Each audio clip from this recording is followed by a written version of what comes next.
so that those who are coming in after this time will not distract or disturb you.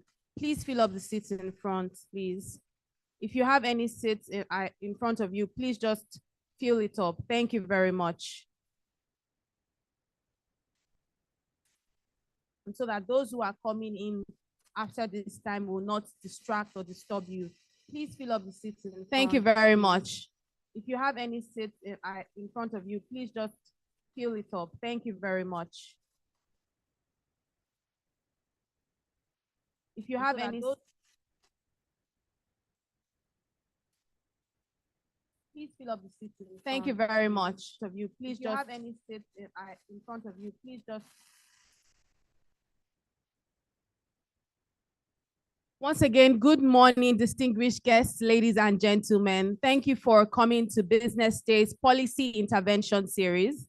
Today, we've gathered together policymakers and key players in the industry, and we'll be having a roundtable on bank recapitalization. As we know, the Central Bank of Nigeria has put out a directive for banks to recapitalize in order for us to foster economic growth. And that's why we are gathered here today to discuss some of these challenges, to also talk about maximizing the benefits of bank recapitalization, as well as how to navigate the challenges that come with it. So thank you very much for coming here. You braved the weather, you braved the traffic, and you are here. So you deserve a round of applause. So please give yourselves a big round of applause. My name is Elizabeth Musa, and you can refer to me as your captain for today's occasion. Without any further ado, I'd like us to please make welcome, with a resounding round of applause, the publisher of Business Day as he comes up for the welcome address. Thank you. Thank you very much.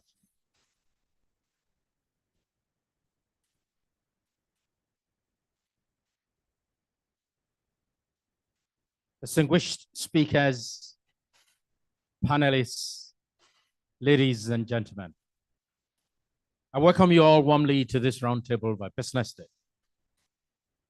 We're here today to interrogate the recent directives by the Central Bank of Nigeria, asking banks to significantly shore up their capital.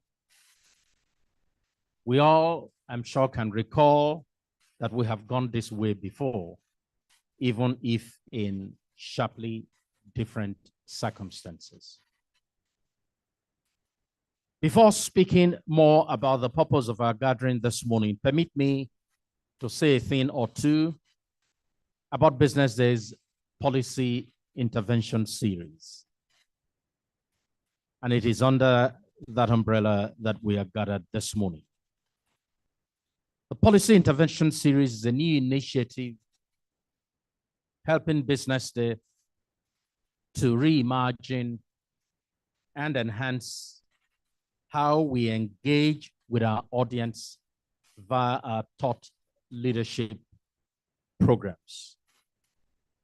The Business Day Intervention Series stands out as a unique roundtable dialogue, bringing together industry experts, executives, heads of companies, government representatives, and associations to delve into transformative insights and solutions to the common challenges that we face.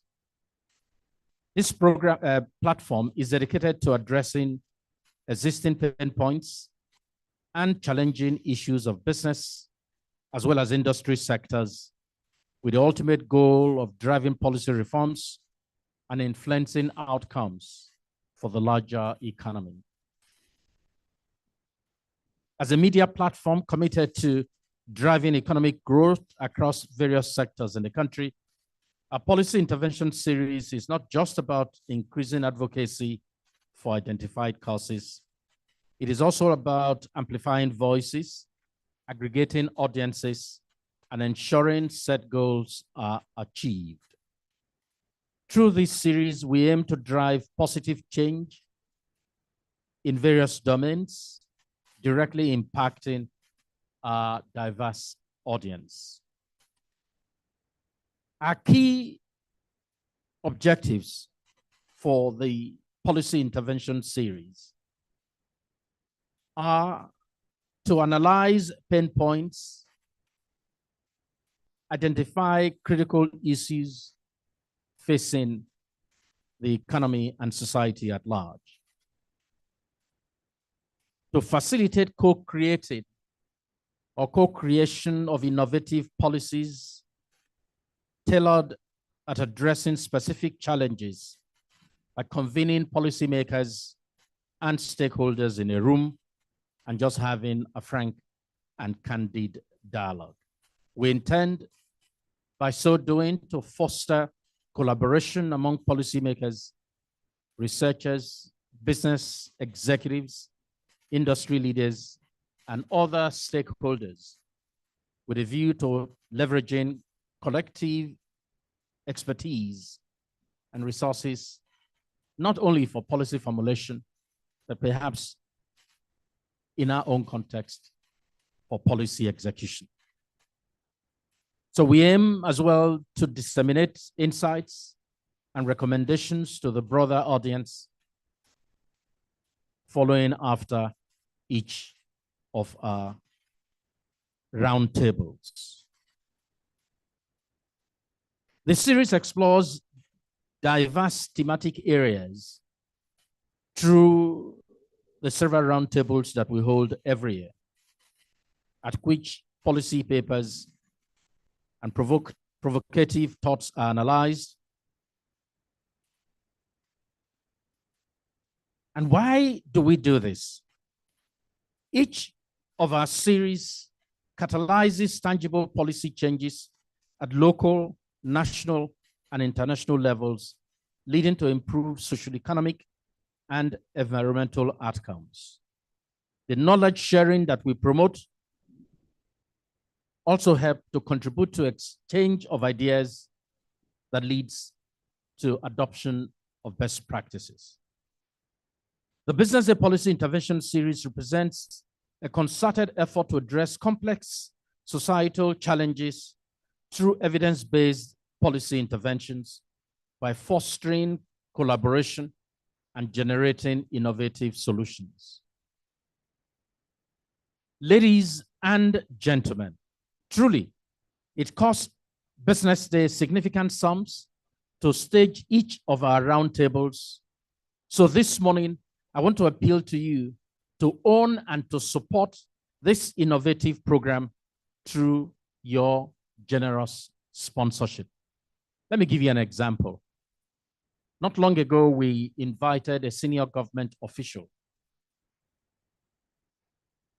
And some of the conditions for accepting to come was, one, a business class ticket for the official, 2 tickets for 2 of the staff, as well as a police escort from the airport.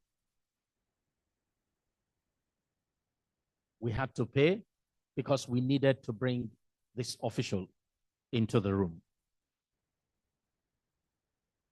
Only last week, we were able to bring in the presidential advisor on energy to this same hotel to speak with stakeholders, to examine critical policy pronouncements, including the rush of executive orders that we have seen in the energy space lately. Today, we are discussing the banking recapitalization. And in weeks, we will be bringing the Director General of the Debt Management Office to speak to critical stakeholders about Nigeria's bond issuance program for the year 2024. We are also in discussion with the DG of NAFDAC to bring her to sit down with business leaders, especially manufacturers, to appraise the impact of NAFDAC on businesses, especially small and medium-scale enterprises, to interrogate NAFDAC's policy intervention, and most importantly, aim to take out some of the many irritations that business leaders who deal with NAFDAC speak to us regularly about.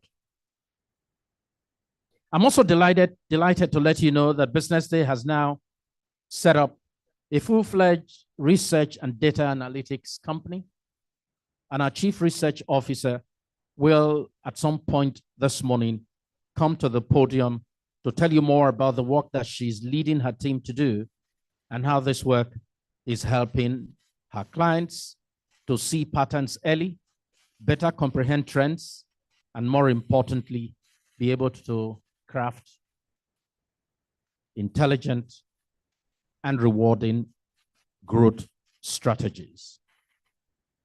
Today, we have assembled a good team to address this big challenge facing the banks. Dr. Akjoke of AfriInvest knows the terrain very well, and I'm sure you will agree with me.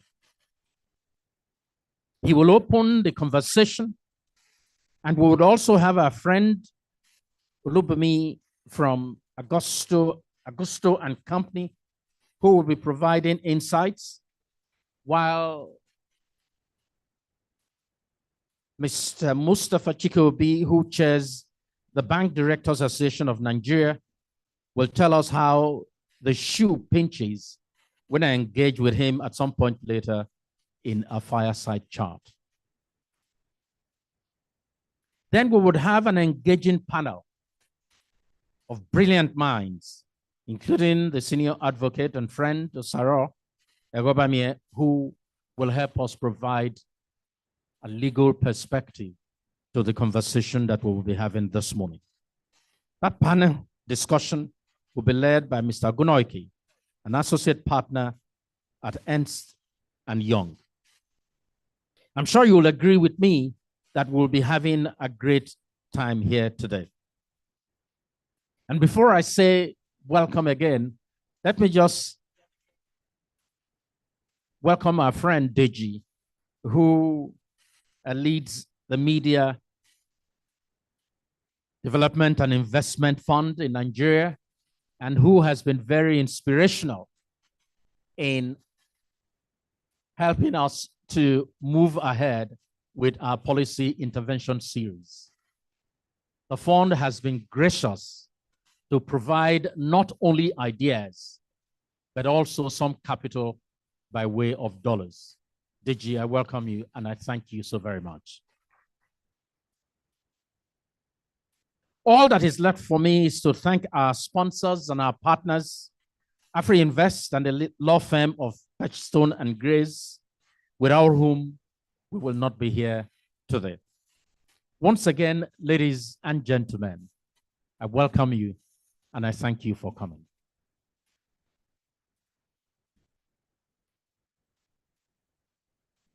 Thank you very much, Publisher of Business Day, Mr. Frank Aigbogun, for that robust address. Once again, please make him feel very appreciated with a round of applause.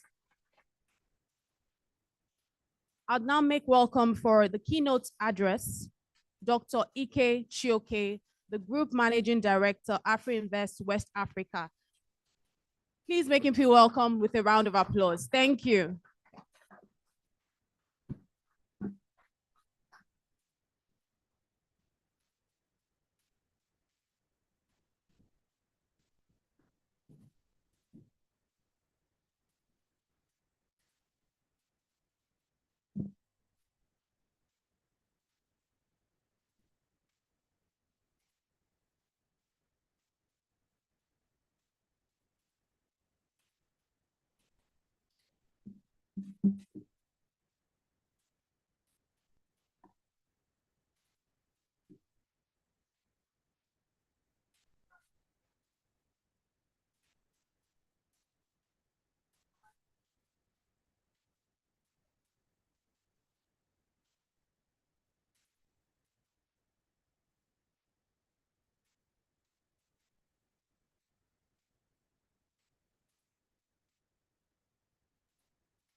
Let's get the lights back on. We are trying to just sort out a technology issue. We will do that very quickly. But I thought that, and he has agreed, while we wait, Mustafa, the big elephant in the room, can come up and just speak to us while we're waiting. So please, let's welcome him warmly. I know it's cold. Thank you very much. Thank you. Thank you, sir. Okay, good morning. I wear several hats. So the hat I'm going to wear today is as chairman of Fidelity Bank. I also have other hats, but I'll put that aside and talk as a bank, chairman of an operator in the sector. I won't speak for the bank directors, which is an umbrella body today, because it's impromptu. So from our point of view as an operating bank, this capitalization issue, I agree entirely with the thrust that the banks need more capital. I don't think that anybody will question that the banks need more capital. But there's a difference between agreeing to something and agreeing with something. So as the regulator, we will agree to anything they say. But it doesn't mean that we agree with it.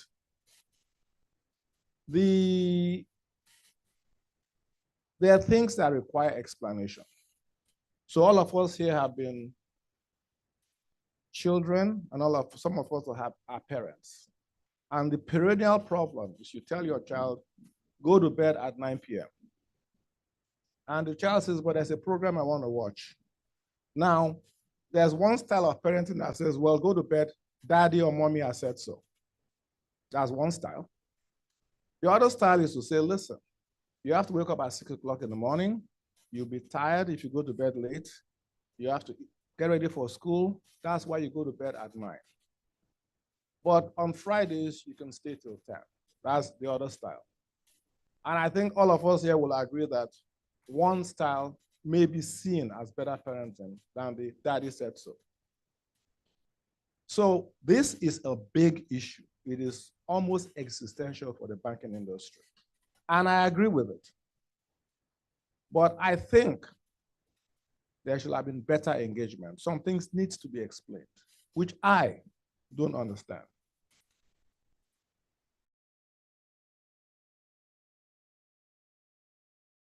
An international license requires more capital than a national license. Is it riskier or is it less risk? If you're diversifying your income across many countries as opposed to one, most of us in finance, I will bear me out, diversification is a reduction of risk. So if you're diversifying across other nations, does that mean more risk? That's one question. There may be good answers to all this, but they didn't tell us. The second question I have is, if I have one branch in London as Fidelity, am I in the same boat as a UBA that has many branches in many countries? Should I require the same capital as UBA? I don't know the answer. I'm sure there's a good answer, but I don't know it. And the parenting I talked about should tell me why, so that I can agree with it instead of agreeing to it. That's the second question I have. Now, every time you expand as a bank, you must get CBN approval. So CBN can say, okay, you are going to Ukraine, very risky. You require more capital to go to Ukraine. Or you're going to the United States, which is safer than Nigeria in terms of banking, or UK, where the regulation is unbelievably difficult. So you don't even need more capital to go to the UK. But those are discussions that they are in control of. So I would love, after this roundtable, for somebody to tell me why going to London is riskier than opening a branch in Southern Kaduna, for example. I would like to know. I don't know the answer, and there may be an answer. So what I would encourage from this is more engagement. CBN can absolutely, like the parents, tell us what to do, and we must do it. What is better if they talk to us. It's better if they explain to us why is retained earnings not considered capital for these purposes at this time. I have had private engagements on this, and they have good reasons, which I won't say here because there's some confidentiality to it. The reasons are actually good, but there should be a way to explain why these things are happening instead of being the parent that says, go to bed because I say so. That's what I hope we can get out of this. Let them engage us. I also think that something as existential as capital increase of this magnitude should have been done in a press conference. Let the CBN governor and all the deputy governors who have thought about this for 3 or 4 months face the press and say, this is why, and take questions. We will then internalize those decisions and we will act with more happiness and enthusiasm than the child that goes to bed at 9 o'clock grumbling about the parents. So again, I agree with the policy thrust.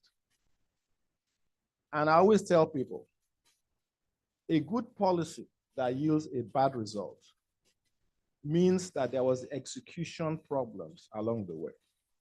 So remove fuel subsidy. It's a wonderful policy. But you cannot say it's a good policy and ignore the execution of that policy. Because you can have a great policy. For example, the one I tell people, my son says, I have a good job, I'm ready to get married. Great policy. We all agree. Settle down. No more late night parties. Good boy. Then he goes, in my example, don't hold me to this. He then goes to a strip club and finds a stripper and says, Daddy, this is what I want. You told me to get married. I've married her. Well, the policy is good, but the execution in this case is terrible. And the result will probably be a bad result, not guaranteed. So we take policies for granted. Execution is very, very important. Liberalize FX, fantastic policy.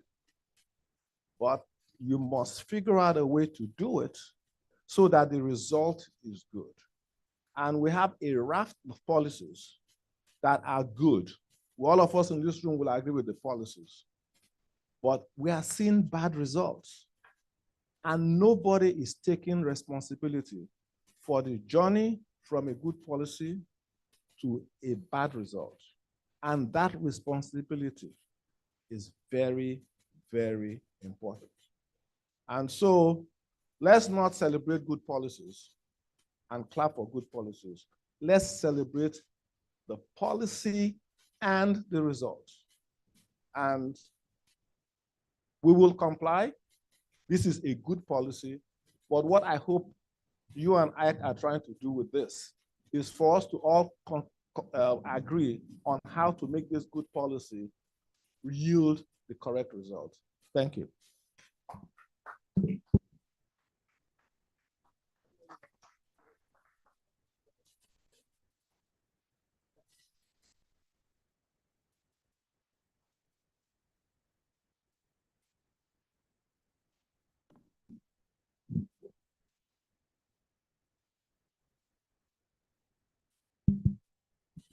Good morning, everyone. And thank you, Frank, for inviting AfroInvest to be part of this policy roundtable by Business Day on the subject of banking recapitalization. My name is Ike Chioke. I'm the Group Managing Director of AfroInvest, and it's my humble privilege to take you through this presentation on the banking recapitalization. My presentation will be in 5 sections. We'll do sort of a recap of what the CBN's announcement means and implications for different banks. We'll look at the gap for various banks as a result of that announcement. We're going to spend some time in section 3 to talk about the experience of the 2004-2005 banking recapitalization. And I must say that was about the time that AfroInvest became fully established in Nigeria And that wave of transactions propelled the prominence of our company. Section 4, we look at the approach, potential approaches banks could take to recapitalize.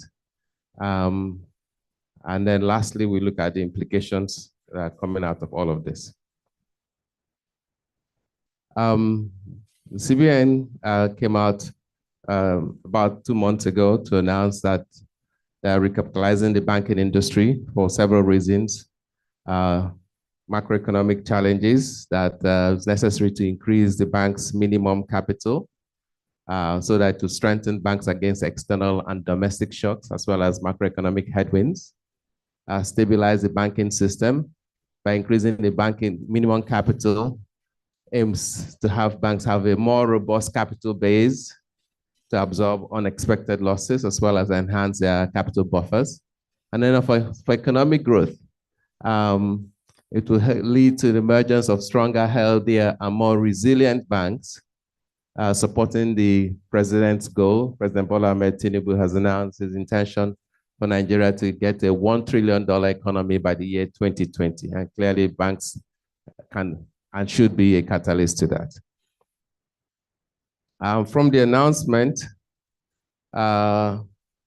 today we have these various license types: international, national, regional, merchant bank is national, non-interest bank, national, and regional. Commercial has these 3 categories. But remember in 2005, when Soludo did this recapitalization, there was basically universal banking. We didn't have this categorization. So basically it said minimum capital around then was 2 billion naira. All banks moved to 25 billion. In 2010, following the repeal of the universal banking system, we then had the categorizations emerge. So international commercial banks had 50 billion, national commercial banks were at 25, and regional commercial banks were 10. And then merchant banks were introduced. They could have 15. Non-interest banks, 10 billion for national, and non-interest banks, 5 billion for regional. Now, with the new announcement that came out a couple of months ago, international commercial banks have to go from 50 to 500, implying a 900% change. National commercial banks are going from 25 to 200, a 700% increase. And then regional commercial banks are going from 10 to 50, a 400% increase. Furthermore, if you look at merchant banks, they are going from 15 billion to 50 billion, a 233% increase, while non-interest banking are going from 10 billion to 20 billion, just a 100% increase for regional, for national, and for regional, 5 billion to 10 billion, another 100% increase. So on paper, you can see that all looks very good in terms of the percentage increase of capital, leading to stronger and bigger banks that will continue to propel the economy. But if you look at it in real terms, and what we did here was to look at the effect of inflation. From 2010, particularly when we had the repeal of universal banking to 2024, so from an inflationary change, is actually only 135% increase for commercial banks that have international license, only 88% increase for national banks with international license, and only a 17% increase for national banks with regional license. And all the other ones actually point to a negative position if you just adjust the increases by inflation. If you then just look at it based on foreign exchange rate, you can even see that the effect is also quite similar. The increase for national banks, international commercial banks is only 130% based on the exchange rate in 2010 compared to 2024. If you go further back to 25 billion, it's even more glaring. And then for national commercial banks, exchange rate adjusted is only an 84% improvement. Regional is only a 15% improvement. If you then go to the other ones, it's actually a negative number. So we're giving with one hand and we're taking back with the other. So the policy itself, when you look at it, needed to be further sort of probably fine-tuned. When you look at Nigerian banks, and we just looked at a selection of some of the top 10 banks in Nigeria in terms of total assets, total deposits, and total loans. And you see, again, these are based on their 223 audited accounts where we have found them, and some have 2023 management accounts unaudited. But when you compare the totality of the top Nigerian banks, only $180 billion of total assets. And then look at Brazil. Today, their banking industry, top 10 banks, $1.6 trillion of assets. Indonesia, $523 billion of assets. Mexico, $266 billion. Clearly, we have quite a long way to go. And the reason I chose these countries was because they are closer to the $1 trillion mark in terms of the size of the economy. And just to show you the size of the top 10 banks. So there's still a lot of work for Nigeria to do. Mexico looks within reach relative to banking assets, but there are also some variables that we still have to work on. And this slide, let me pause there, is interesting. What the bubble represents is the bank assets to GDP for each country, yeah? Today, we look at the total of Nigeria, all the bank assets in Nigeria. Nigeria has a GDP of $0.5 trillion. Bank assets to GDP is only 16.4%. We also profiled countries that are close to Nigeria in terms of GDP size, like Egypt, South Africa, Kenya. And you can see bank assets to GDP in Egypt, 100%, South Africa, 74%, Kenya, 47%, significantly higher. If you come to the $1 trillion mark, Netherlands right there, bank assets to GDP are 104, but let's jump that because it's a developed country. Similar countries might be Indonesia, $1.3 trillion, 43% bank assets to GDP. Mexico, $1.5 trillion, 45% bank assets to GDP. If you want to look at Brazil, further away, $1.9 trillion, 125% bank assets to GDP. So there's clearly something structurally different with the Nigerian economy, that the bank assets to GDP is actually very low when you compare across similar comparable countries. And you can even see Australia, 148%, Korea, 181%, Spain, 119%, Netherlands, 104%. So typically, even Turkey here at 0.9 trillion is 89%. So clearly, there's a lot of work for Nigerian banks to do to get to the promised land. So on this section 2, I'll be dwelling on the gap implied by the recapitalization announcement. This is a summary page, and we looked at all the commercial banks in Nigeria today and all the merchant banks and all the non-interest banks. We see that based on the CBN capital requirement, there's a need for the Nigerian commercial banks to get to 5.7 trillion naira. But today they're about 1.9 trillion naira. So 5.7 trillion at current exchange rate, which is moving every day, sort of. It's $4.4 billion. They are currently at $1.5 billion, which is 1.9 trillion naira. So the gap is 3.7 trillion naira for the entire commercial banking industry. And this is assuming that retained earnings is not included, because that came with the announcement.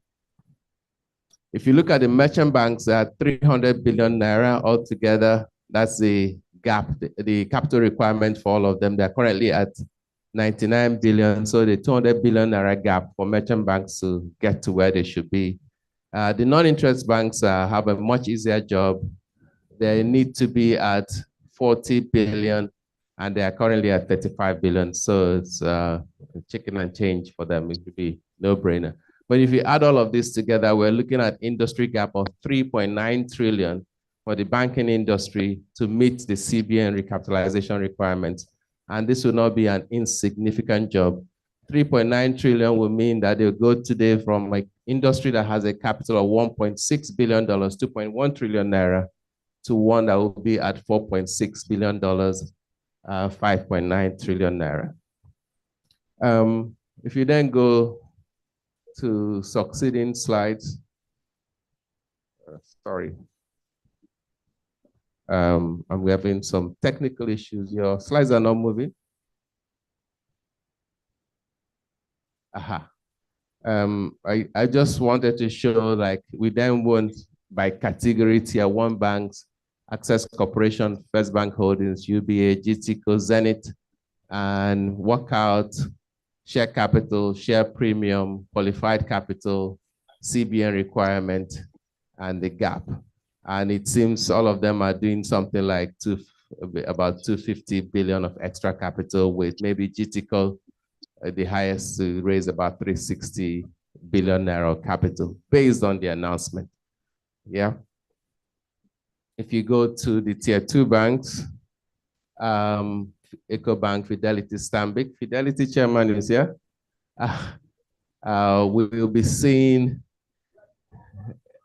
oh, sorry, that was a mistake. I would correct it in the next presentation. But you see share capital, share premium, qualifying capital based on CBN analysis, CBN requirement, and the gap that is here. And we see quite some numbers that are quite high, but the totality is that all of them need to raise about 2.3 trillion naira together, where tier 1 banks need to raise about 1.4 trillion naira. The merchant banks ran over FBN Quest, Coronation, FSDH, and Greenwich Merchant Bank, 200 billion naira to raise to meet the gap. And the Jaiz, Lotus, and Taj among the non-interest banks only need to raise a much lower number. Now, what happens is that when we then assume that perhaps there'll be discussions, like my chairman said, and the explanation as to why do we need to do certain things. And maybe if you allow for 50% of retained earnings to be accepted, because they're still, not all retained earnings is real estate, there's liquidity in there, then you could see that most of the tier 1 banks will be well capitalized. Say for GT, that would be looking for something like 71 billion. And if you did the same for the tier 2 banks, a few of them will be well capitalized, Stanbic certainly, but others will still need to find money, about 1.9 trillion in total. The merchant banks are relatively new. They'll still be looking for the same number, while the non-interest banks is really 1.4 billion naira required to close the gap.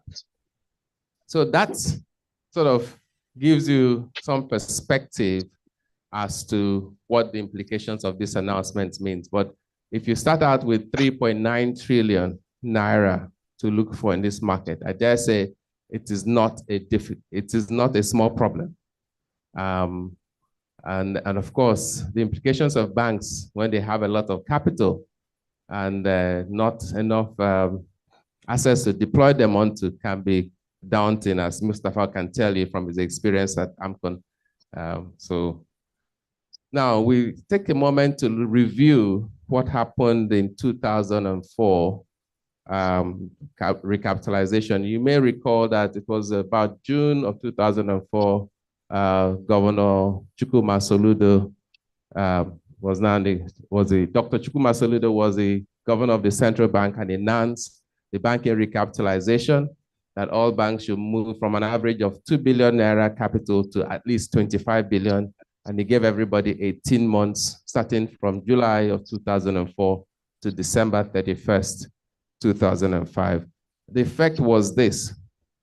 At the time of the announcement, we had 89 banks operating in the system with 311 billion naira of capital. At the time, about $2.4 billion, I think. Minimum capital of 2 billion. We ended up by December 31, 2005, with 25 commercial banks, each with a minimum of 25 billion. But interesting things, only 6 banks achieved that mandate through increased capitalization. They went out to raise money. And 19 banks were emerged through mergers and acquisitions in that period. And they've had different consequences. These are the 6 banks that were independent. So Zenith, GTCO, EcoBank, Standard Chartered, Stanbic Bank, and Citi, which was then called Nigeria International Bank. They all raised enough money and moved their shortfall to get to the 25 billion. They didn't acquire anybody. But then we had the emergence, but on the 19 banks, remember Sky Bank is now operating at Polaris Bank. There was a merger of Prudent, Bond, Reliance, Cooperative, ETB, and Capital, to form the new Sky Bank. They are still operating at Sky. Remember Spring Bank, Citizens, ACB, Guardian, Omega, Trans International, Fountain Trust, Capital, to get to that Spring Bank. Spring Bank subsequently became Enterprise Bank, which was then subsequently acquired by Heritage Bank. And I have to say that some of those challenges are still haunting Heritage Bank today. Okay, there's Sterling Bank, which was a merger of Trust Bank, NBM Bank, Magnum Trust, and now an Indo-Nigeria Bank. Yeah, there's UBA. UBA was a reverse merger, actually, because you had Continental Trust, which was part of Standard Trust Bank, combining to then merge with the UBA, and then the smaller guy acquired the bigger guy, and that's the new UBA you have here. It's still running, bigger and better. Union Bank, you had Union Bank, Union Merchant Bank, Broad Bank, Universal Trust Bank, made it into capitalization. Current issues with Union Bank and their Titan Trust deal with the new CBN. Unity Bank, again, a sort of a large friends and family arrangement, intercity, First Interstate, Tropical Commercial, Center Point, Bank of the North, New Africa, Societe Bancaire, Pacific Bank, and New Nigerian Bank. Some of the challenges of that deal are still haunting Unity. Continuing, you have Access Bank. It was Access, Marina International, and Capital Bank. Bank PHB was Platinum Bank and Habib Bank. That is now operating as Keystone Bank. Equatorial Trust Bank, then was with Devcom Bank. That has now been taken over by Sterling Bank. Afri Bank merged with this Merchant Bank. And I think it became Main Street Bank. And it's gone into somebody. Polaris, yes, Polaris acquired it, which is now, yeah, it was acquired by Sky, which became Polaris. Diamond Bank emerged successfully from that period, but it's now gone into Access Bank, is no longer there. Fidelity Bank is still waxing strong. Fidelity, FSB International, and Money Bank. First Bank with MBC International, FSB Merchant Bank still running. IBTC Chartered Bank, remember? IBTC with Chartered Bank and Region Bank, but IBTC has disappeared. This logo is wrong. This is not the old IBTC logo. IBTC has now disappeared into Stanbic Bank. That happened post the consolidation. So this should be actually a cross, a red mark here. FCMB, First City Monument, Co-op Development Bank, Nigeria American Bank, and Midas Bank merged. Wema Bank was Wema and National Bank of Nigeria.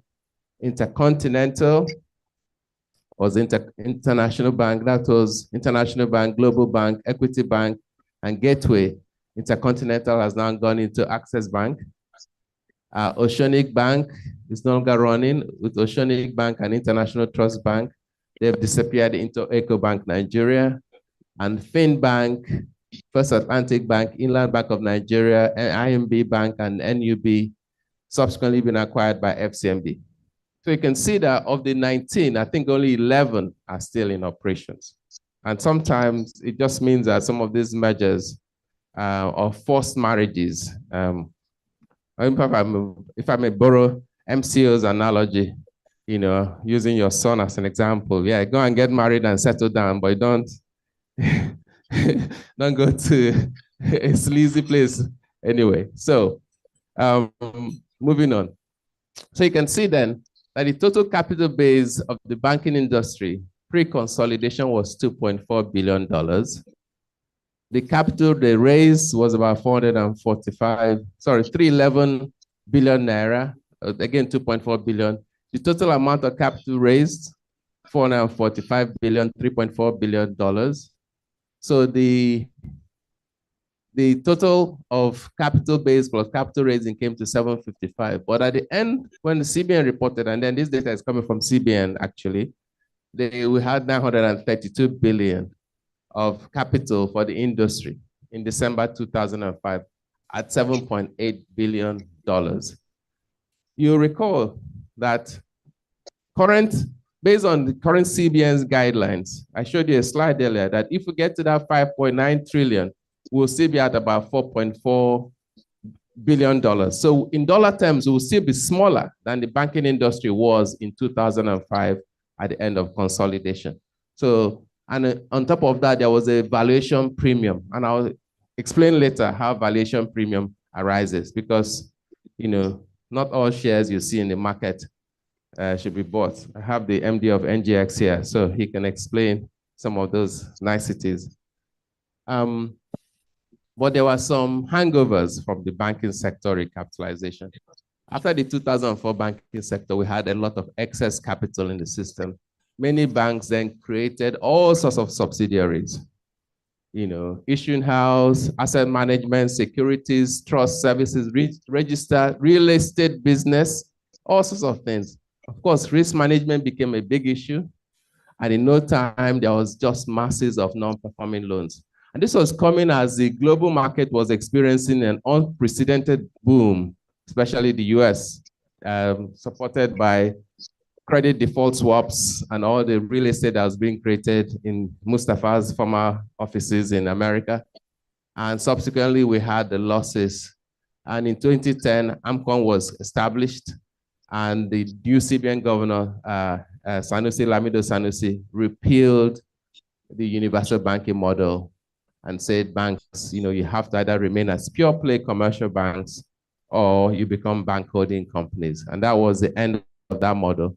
AMCON was created. The book value of acquired non-performing loans, we recall, was around 4 trillion naira, of which they paid about 1.8 trillion for to start up. But I'm sure Mustafa has all those details. But that shows you the negative consequences of capital raise. I saw a video going around when you just raise capital and you don't really pursue development, lending to the real sector.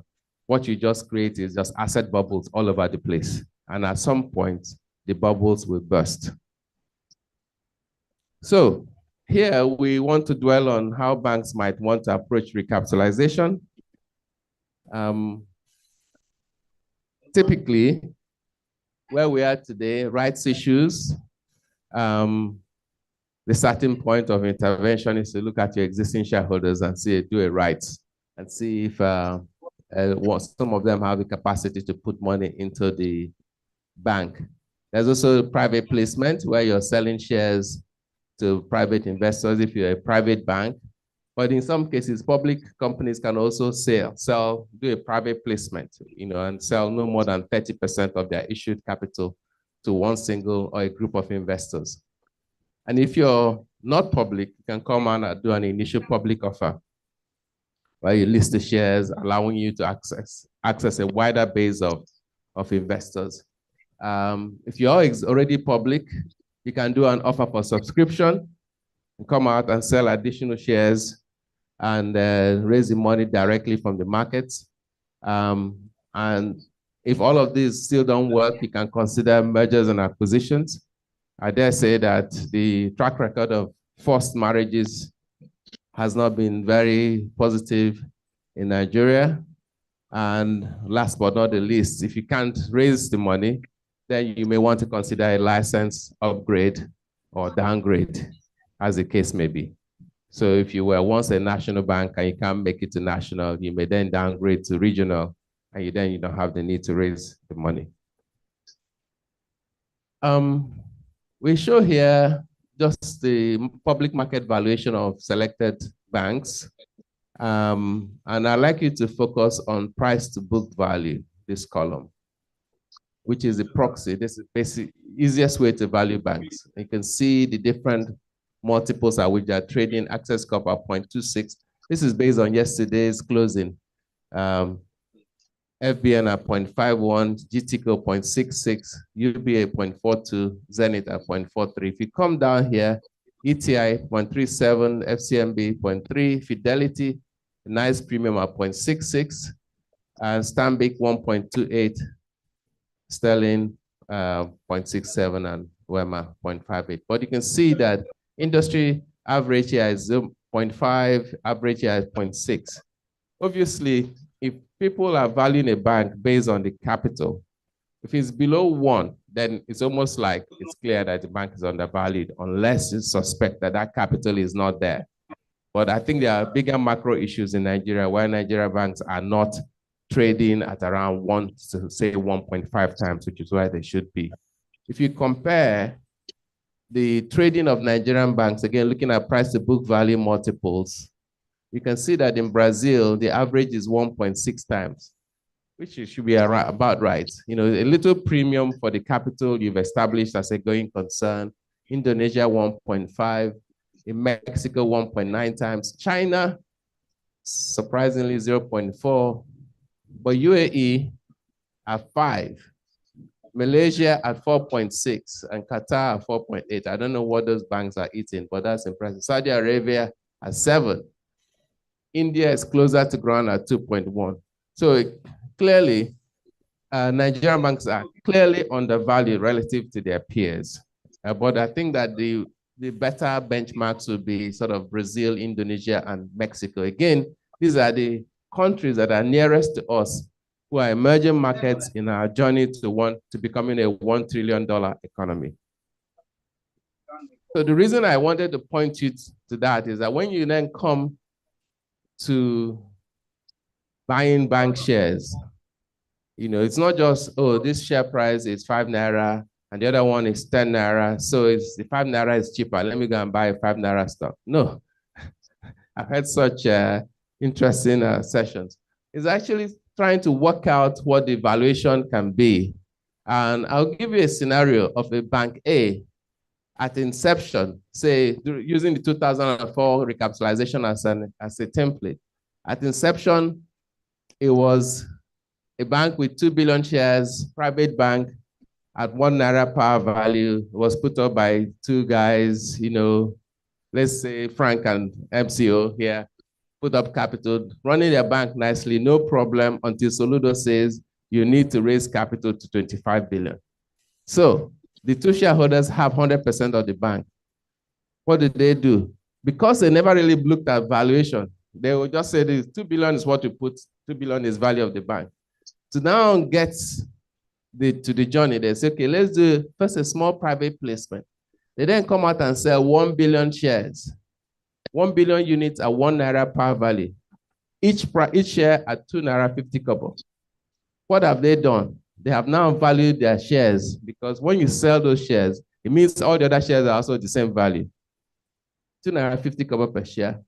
Original shareholders are still holding 2 billion units of shares. The new shareholders have 1 billion units. So it's now 66% to 33% ownership. New capital raise 2.5 billion. But the implied valuation of the bank, nothing has changed in this bank though. Has suddenly gone from 2 billion Naira to 7.5 billion Naira. And see, so the implied book value, this one is 1 times. This now, the whole book value, including the 2.5 plus the original 2 billion, will be 7.5 divided by 4.5. You get 1.7 times, assuming all that money comes in. Now, this is now it gets more interesting. Having done a private placement, they will then approach the stock market and say, we want to do a listing by introduction. But the exchange will tell them, sorry, we only list shares when they are 50 kobo par value. So you have to go and do a stock split. Then they take their 3 billion shares and do a stock split and now have 6 billion shares. But the ownership is still the same proportion. Original shareholders have 4 billion. The new private placement investors have 2 billion. But they've now decided to list the shares at 2 Naira 50 kobo on the stock exchange rather than a 1 Naira 25, because it should be half, right? But I'm just trying to give you some of the excesses that happened back in 2004. So you then see, okay, private placement was 2 Naira 50 kobo, listing by introduction is 2 Naira 50 kobo. It looks like the same. No, actually they've just double the valuation of the company. Yet again, it's gone down from 7.5 to 15 billion. There has been no change in the balance sheet or income or prospects of this bank. You watching? Again, the price to book value has simply then gone from 1 time to 3.3 times at this point. Now, and this is the main thing. Subsequently, and then, so the time frame that we saw on average was maybe 2 to 3 months from, from standalone to private placement, and that 2 to 3 months listing by introduction. And then lastly, they come to do the initial public offer, at which point they then say we are selling, when you put shares on the market, you can see some stocks that have been listed by introduction. There are no shares available for sale, but you can see the shares going up. Sort of a magic I say can't understand, but the shares price is going up, but the shares are not available for you to buy. So the shares could trend up to around 6 naira in the market. Eventually, they then come and say, we're going to do an initial public offer, but we're going to sell these shares at a discount to market because the market is at 6 naira, but we're selling at 5 naira. Oh, by the way, we are selling 6 billion shares. At that point, we're trying to raise 30 billion. By the time they're done, the new investors will own 50% and have brought in 30 billion naira. The old investors that brought in 2 billion naira still with 33% of the company. So if you look at this price to book value on a pre-money basis, it is very high. It's approaching the 5 or 6 times that you see. Assuming all the money comes, of course, it adjusts to 1.7 times. But the bottom line is that this kind of approach cannot happen today. And I believe what has happened, the lessons we've learned from the excesses of 2004 is that at each stage, if you have done this private placement and you now wanted to come and list it, you will have had to show us audited financials to confirm that the company has grown. Again, if you now have done the listing and you want to change the price, we'll have to then see again another set of audits. So the delay, the way the regulatory environment has improved as a result of the challenges we saw from the excess troubles of 2004 has helped the system. But of course, investors have also learned, and the Chinese have a proverb, fool me once, shame on you. Fool me a second time, shame on me. And this time around, we will not be fooled. We will shine our eyes as we come in to look at these banking stocks. So this is the last section of my presentation where we talk about the implications. Given what CBN has announced, that retained earnings will not be included. From an accounting point of view, if you have retained earnings of, say, 1 trillion naira and it's not going to be counted as your qualifying capital, the smartest thing to do is to distribute it. You're not allowed to distribute it. So we're stuck.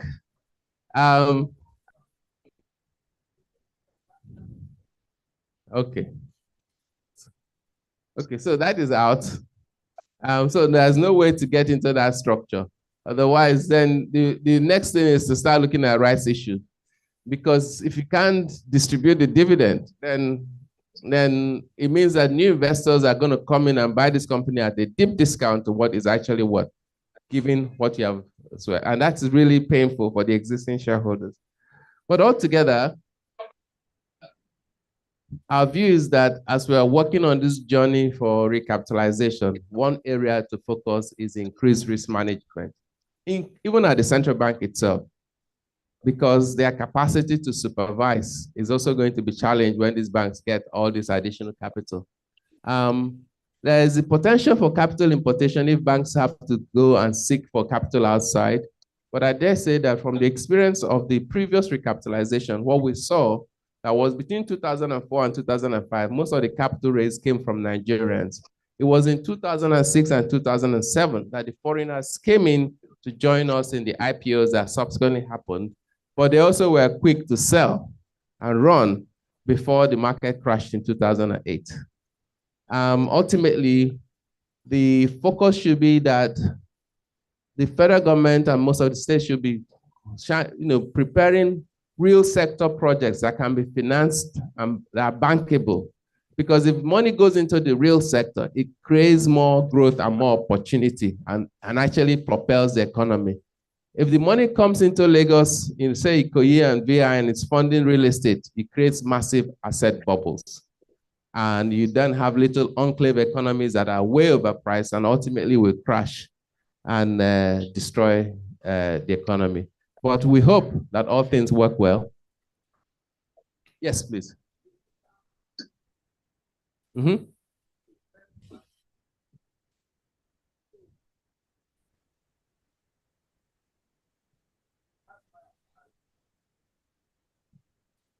That's true.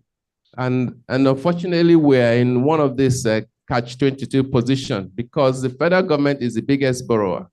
Yeah, and by printing money and borrowing it, they are sending cash into the system. If we get to a point where the government can have a balanced budget, then the CBN will have the capacity to actually lower that. And the banks can come into the real sector. So it needs a lot of discipline at the fiscal side as well for this side to work. So on that note, ladies and gentlemen, I thank you.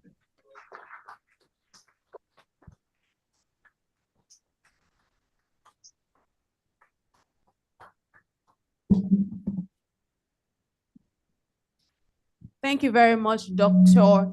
Ike Chioke, for that insightful and detailed presentation. It was more than just a keynote. It was a presentation. So thank you very much. Once again, please give him a resounding round of applause.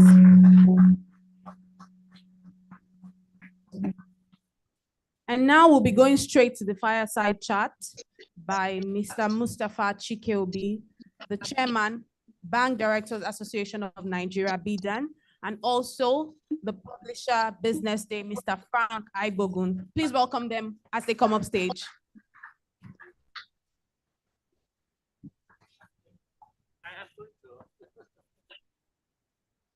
Thank you so much. Thank you, ladies and gentlemen. I would do this very quickly. Just have this chat with Mustafa. And he has been gracious in asking that I can ask him any question. I recall he had said earlier that he was wearing a number of hats. This time he will be wearing the hat of chairman of the Bank Directors Association of Nigeria. The first question that I'd like to ask him, so we can set the tone was, I mean, when we had the last recapitalization, and before you came to then lead AMCON, of course, we're familiar with the work that you were doing abroad. The question I ask to start with is, why, in your view, you think that a recapitalization exercise today is an imperative for the economy? Okay, I think that banks today are undercapitalized. And so even before the CBN, Fidelity Bank had started raising capital and we're almost concluded with raising capital. So we actually, as many of you know, I think Ike is part of the, you're part of the team that's advising us. So we started this, I think, June last year. This is way before the CBN. So we do realize that the bank industry requires capitalization. And so that's why I say we agree with the policy. We think, now this $1 trillion economy in 8 years is impossible. It's not going to happen. So that should not be a reason for asking us to raise capital. It will never happen. It requires a GDP growth of 15% a year for the next 6 or 7 years. This year's out. It can't happen. But it's a good target. It's a good place to look at. But that should not be the driver of decisions. The driver of decisions is that we don't have enough capital to even do what we're doing right now. And there's a lot of forbearances in the banking system, which really should count against capital. And when you count that against capital, banks are undercapitalized. So I applaud and endorse the fact that we need to recapitalize. There is significant commentary around the CBN rule that retained earnings cannot be so applied in the course of the banking recapitalization. For you, what are the pros and the cons of the CBN limitation?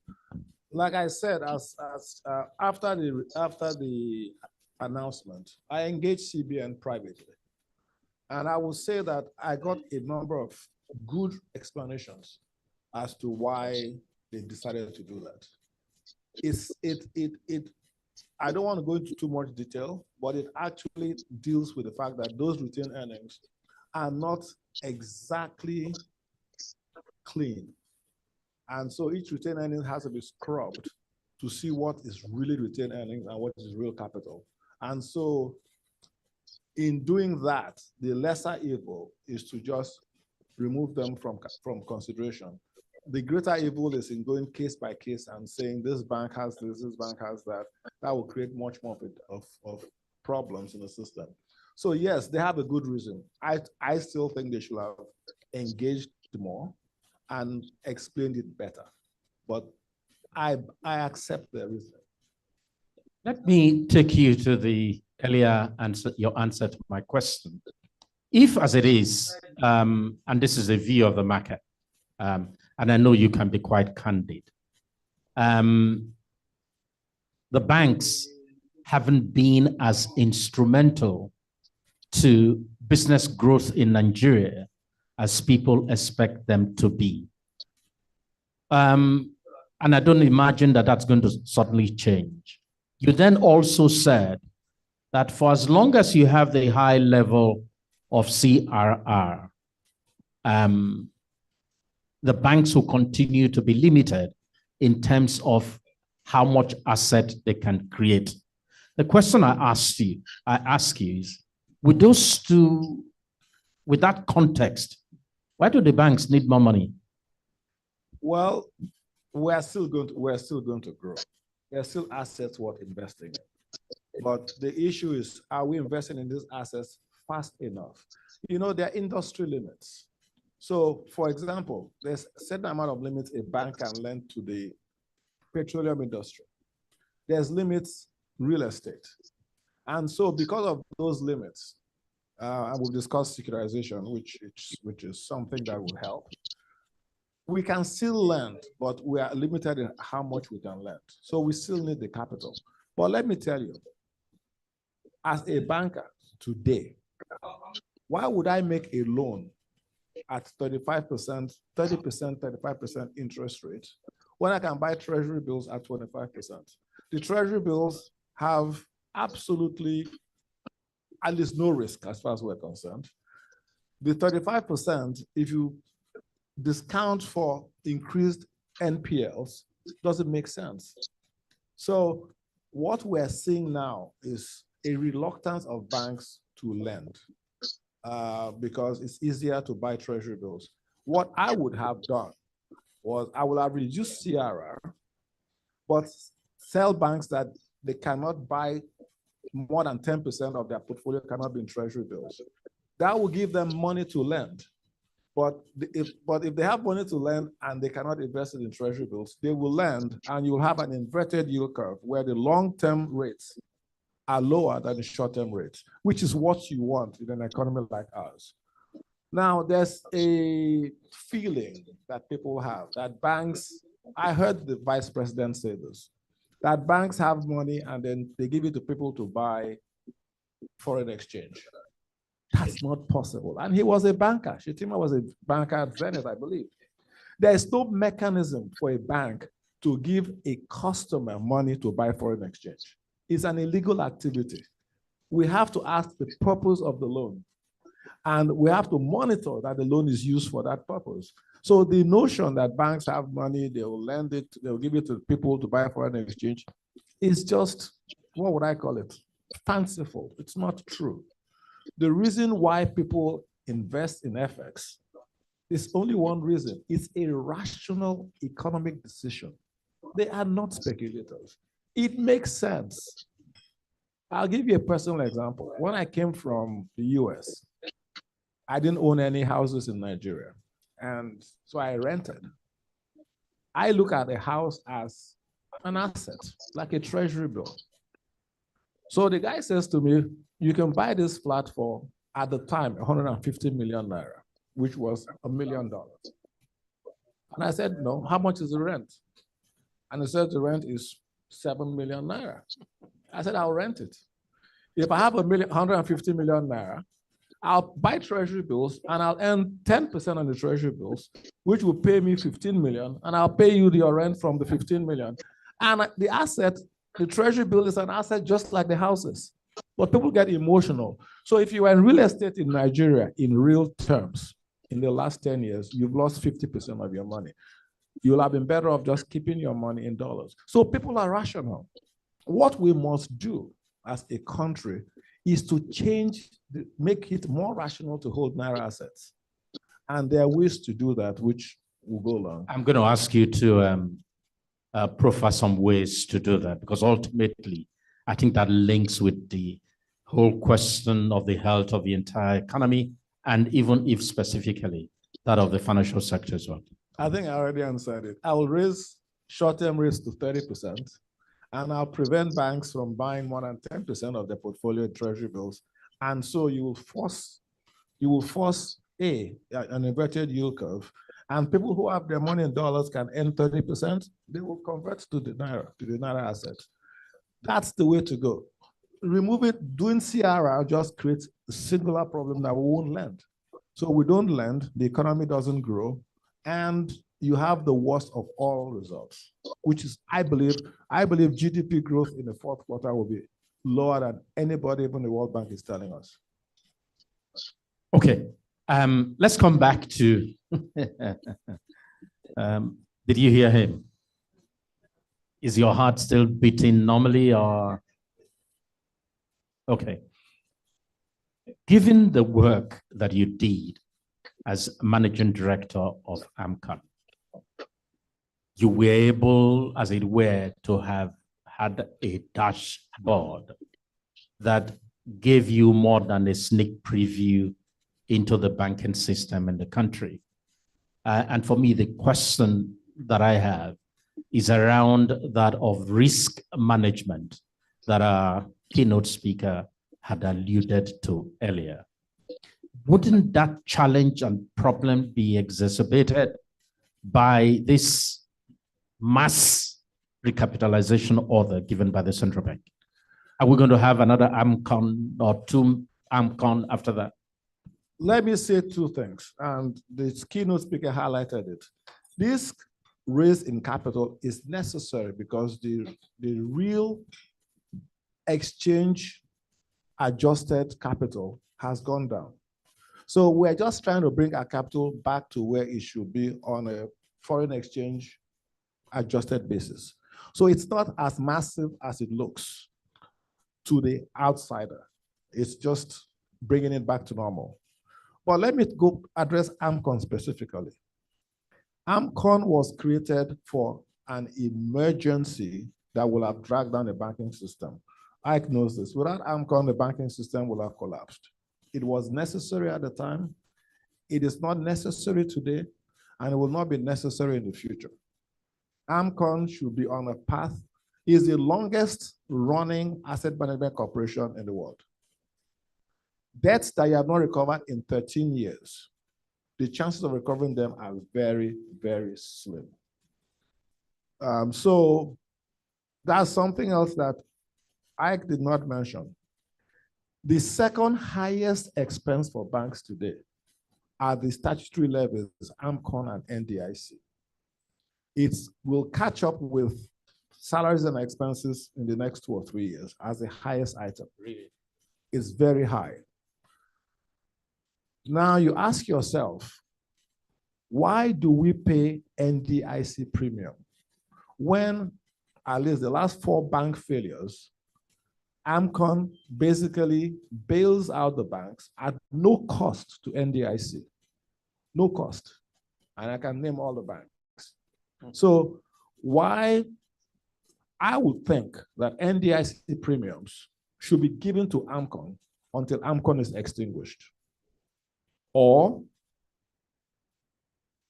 when a bank fails, NDIC pays as much as they can, and then AMCON takes up the balance. But as long as AMCON is actually performing that insurance role for deposits, I don't see the reason for the duplication of AMCON and NDIC in terms of collections. So again, the reason why banks are not doing as well as they can is because we are paying a tremendous, I think Fidelity Bank, and we're tier 2 according to Dr. Ike Chioke. I think we're going to pay between NDIC and AMCON over 50 billion in fees this year. Wow. And the bigger banks that are going to pay more. Wow. So it's not trivial. And so we will not be like Indonesia that don't pay AMCON fees. We will not be like Brazil that don't pay AMCON and NDIC fees to the magnitude that we pay them. So those are things that are dragging the banking industry. And when international, I will tell you one interesting story. If I'm talking too much, please let me know. No, please go on. When I came to AMCON and we had banks that we had to sell, I remember I went to Goldman Sachs, my old hunting grounds, and I said, why are Nigerian banks valued below book value? No bank that's well run should trade below book value.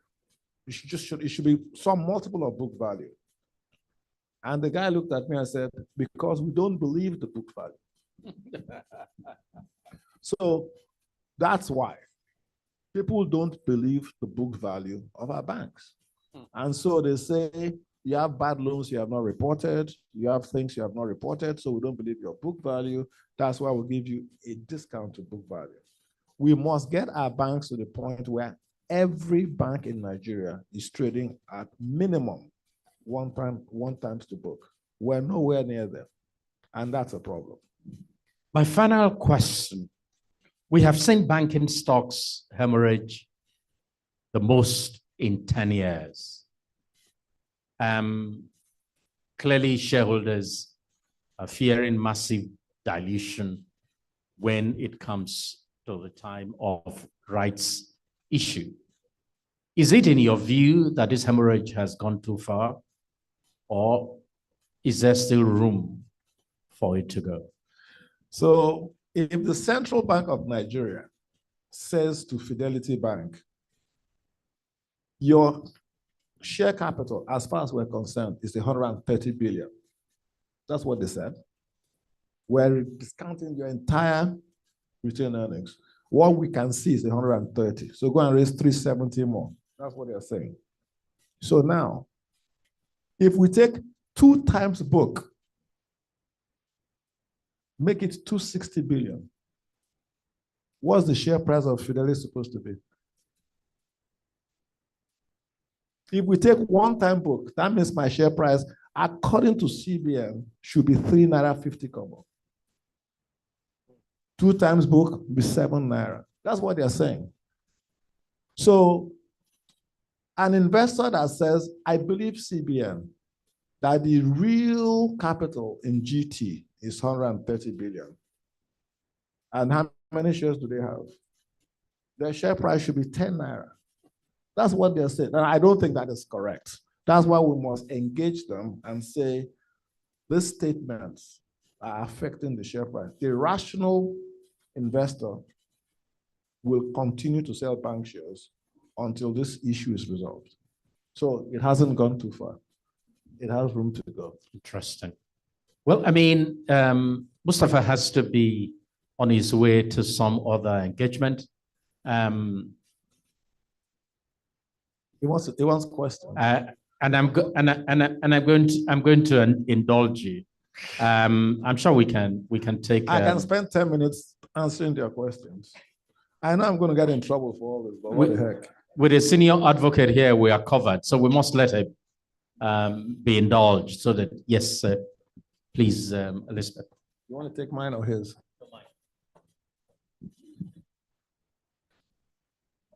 Let me stand up so that I can engage the chairman of Fidelity. And I'm more comfortable. No, I'm wearing my Bidan hat now. All right, Bidan, even more so. The first question, and there'll be 2 sub-questions following that question, is When AMCON was created, some of us were reviewing what was done. One thing we noticed was there was no exit strategy, which is what we're experiencing today. And you being the first MD, I don't know if that struck you. I don't know where anywhere in the world where there is no exit strategy. The second point, and I'd like you to comment on that. The second point is that the totality of the funds to buy these non-performing assets were just taxpayers' funds. Usually when you have a sort of private interaction, you will find out that there's more desire to work those assets, to pay back, and the banks may even buy them back. But we noticed that it was all taxpayers' funds, and then subsequently, the banks were required to carry this cost item. Thirdly, and perhaps most importantly, the point you and I have been discussing, a framework was created for the sale and purchase of non-performing assets, but there was no framework, and there's still no framework for the sale and purchase of performing assets. And of course, you know the damage that is being done. I'd like you to comment on those three questions, please. Okay, your three questions. Yes. First of all, there was an exit strategy. When we started AMCON, there was no legal sunset date. That's not in the act. But we sat down and we said, given what we know, how long does it take for AMCON to buy these loans, get rid of those loans, and exit the liabilities? And we decided, we had a very, very elaborate model that gave us 10 years based on two key assumptions. First assumption was 30 basis points contribution by the bank. So the bank's contributions was part of it. Secondly was a 20% growth in bank assets, which had been the history for the previous 10 years. Subsequently, because CBN started tightening, we realized that bank assets could not grow at 20%. So we called all the banks and said, we must raise this 30 basis points to 50 basis points to coincide with the 10-year exit strategy. So there was an exit strategy after 10 years. And I can share the model with you. It's very elaborate. So that's the first point. What has since happened is that the growth in bank assets became even less than we thought. And that's why we made a second adjustment to 2023, which was 13 years. So there's always been a plan to exit at some point. The second thing you said is, which everybody says, and it is not correct. We did not buy any assets with government money. We issued bonds that were guaranteed by the government, and we used those bonds to buy the assets. It is those bonds that now have to be repaid. But let me make it clear. Before AMCON, CBN had lent 520 billion naira to the banks. That was paid back by AMCON. Okay? At the time AMCON came in, total tax revenues from banks the year before was under 100 billion. Now tax revenue is close to 1 trillion. So keep in mind, if you look at the pluses and minuses for government finances from AMCON, government is a huge net gainer from AMCON than government money. The notion that is government money is not correct. It's bank money. Banks are now contributing 400 billion naira a year to pay off AMCON liabilities. Government's only contribution is 50 billion a year from CBN. And that 50 billion a year that they're paying, they got back the 520 upfront when AMCON came in. I can go through the maths with you, but AMCON has been a net positive for the government's fiscal revenues than a negative. And the notion that it's government money and they're wasting government money and they could have used it to do something else is not correct. Your final point, which is the assets, performing assets. Performing assets were not a mandate of AMCON. It was never part of the law. I do agree with you that we should find a way to securitize performing assets, but that should be private sector driven, not government inspired. And AMCON should be shut down as soon as possible. Okay, all right. I saw a lady and I was going to ensure that it was a lady. We can only take 2 more questions. Thank you. And definitely there has to be a lady, so we can go home peacefully. It's a short question. Yes. I ask you this question in your capacity as in Bidan. What's BDAN doing to wind down AMCON? Well, just so you need to know what BDAN is. BDAN is Bank Directors Association of Nigeria, and is comprised of bank directors, current and ex. We are an advocacy group for the banking industry. We have to be careful that we don't speak for banks because banks can speak for themselves, but we're kind of an umbrella industry. We have no ability to affect whether AMCON is closed or not, except to make a lot of noise and agitate and advocate, which is what we're doing. But in terms of what we can do beyond advocacy, very little. Good morning, everyone. My name is Chiamaka from AfroInvest. My question is with respect to your proposed solution for increasing CRR and then causing an effect of reducing the long-term rate. And I want to know if there are potential adverse effects that could, hamper the desired results of what we're trying to achieve. Yes, I said earlier that policy is one thing, execution is another thing.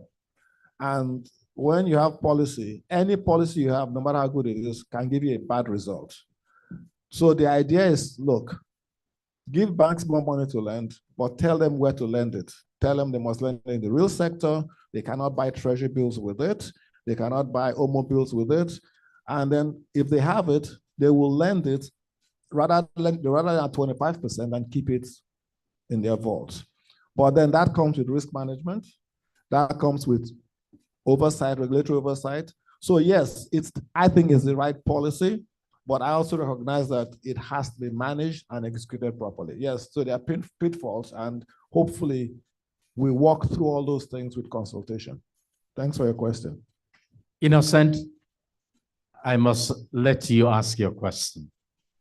So, yes, thank you. Is that you, you're hiding there. You're hiding.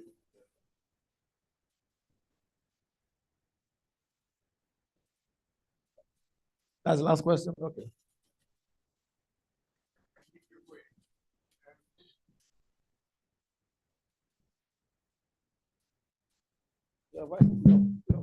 Thank you.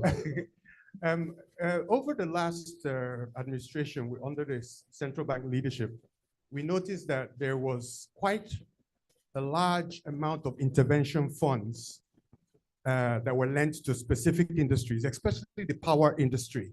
CBN lent quite a huge amount of money to the power, and then there were interventions in SMEs.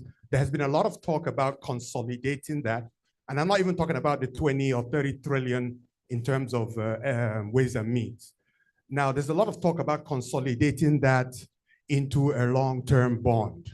How will that now affect the drive for new capital in the banking industry if the CBN books are cleaned up through issuing all that capital into bond? I don't know whether you can address that. And then even Ike, I was going to ask him that question as well. I will address it after I do, because I'm on my way out. But let me say this to you. Let me say something nice about CBN.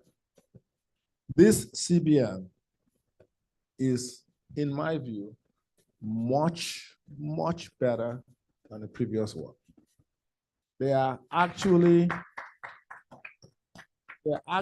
trying very, very hard to correct a lot of the errors of the last. The last CBN got caught in the trap of being an exchange management-driven institution, and everything revolved around that.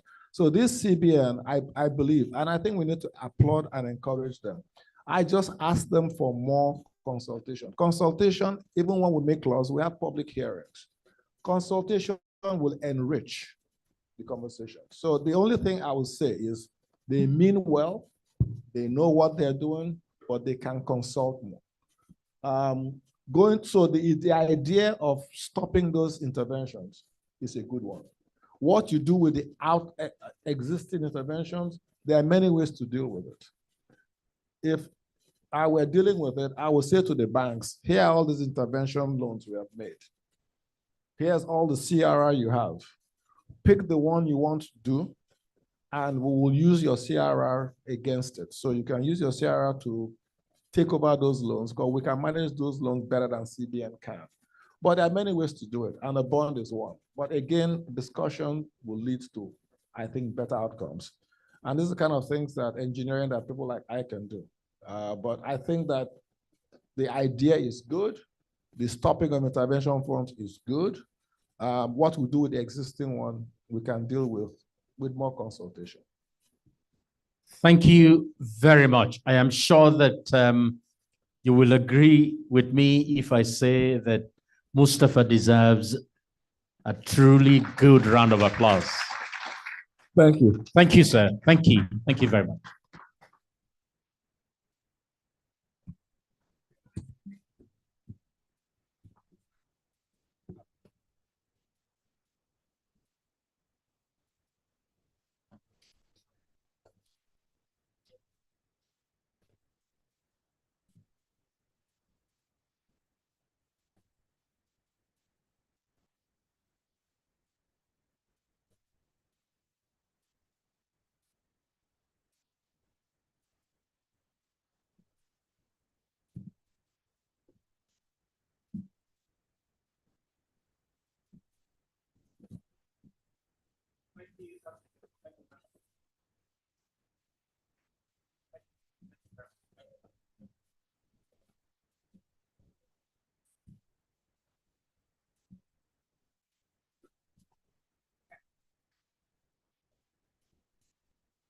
Okay. Once again, please let's give them a round of applause as they go back to their seats. Thank you. So right now we'll be having another presentation by Mr. Ayokunle Olubumi, the head of banking, Agosto & Co. As he comes forward, please let's make him feel welcome with a resounding round of applause. Thank you.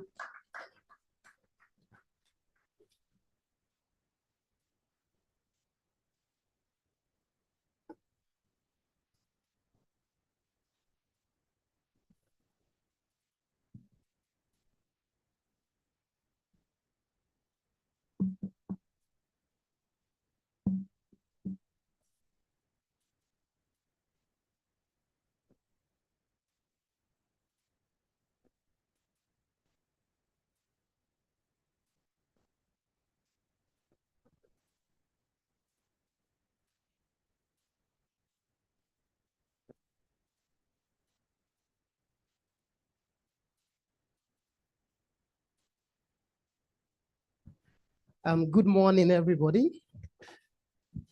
Thank you for having me here today.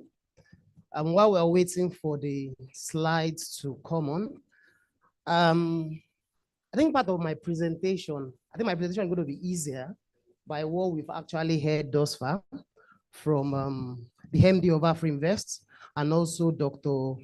Mustafa Chikilbi. They've actually touched on some of the things, some of the issues that we'll be looking at. And my presentation broadly will be on the current industry structure, the current regulation that we have on capital, the proposed plan for recapitalization, and then we'll look at the justification for recapitalization. We look at the key risk, right? Because there are a lot of risk in this recapitalization process. Like Dr. Chika and Dr. Mustafa said, it's something for you to plan a policy, execution to another kettle of fish. We look at the key risk. And then also we look at our outlook, or what we can call expectation, right, from the exercise. So let's start by looking at the structure of the banking industry. Currently, we have about 36 banks operating in the industry, following the approval of the alternative bank, the non-interest window of Sterling Bank, becoming a full-fledged bank last year. So at the end of, currently we now have about 4 non-interest banks, and all of them actually have a national authorization. We also have 6 merchant banks operating in the industry now, and also they are all national banks. And then we have 26 commercial banks with different, some of them having, we have 7 international banks, 14 national banks, and then 5 regional banks. Looking at the current structure of the industry capital, we all understand the importance of capital for businesses, particularly for banks. Given that, given the role of banks in the industry and also in the economy, of course, there needs to be regulation in terms of the bank's capital. And there are two major approaches that is being adopted in deciding the minimum capital that banks should have. The first has to do with prescribing the absolute amount that banks should have. And the other one is looking at it vis-a-vis the risk that banks are carrying, right? And that talks about the capital adequacy ratio. In terms of the absolute amount, the initial approach of the CBN is to look at the shareholders fund. And currently now, international banks are meant to have about 50 billion minimum capital. National commercial banks, 25 billion, regional banks, 10 billion, merchant banks, 15 billion, national non-interest bank, 10 billion, and regional non-interest bank, 5 billion.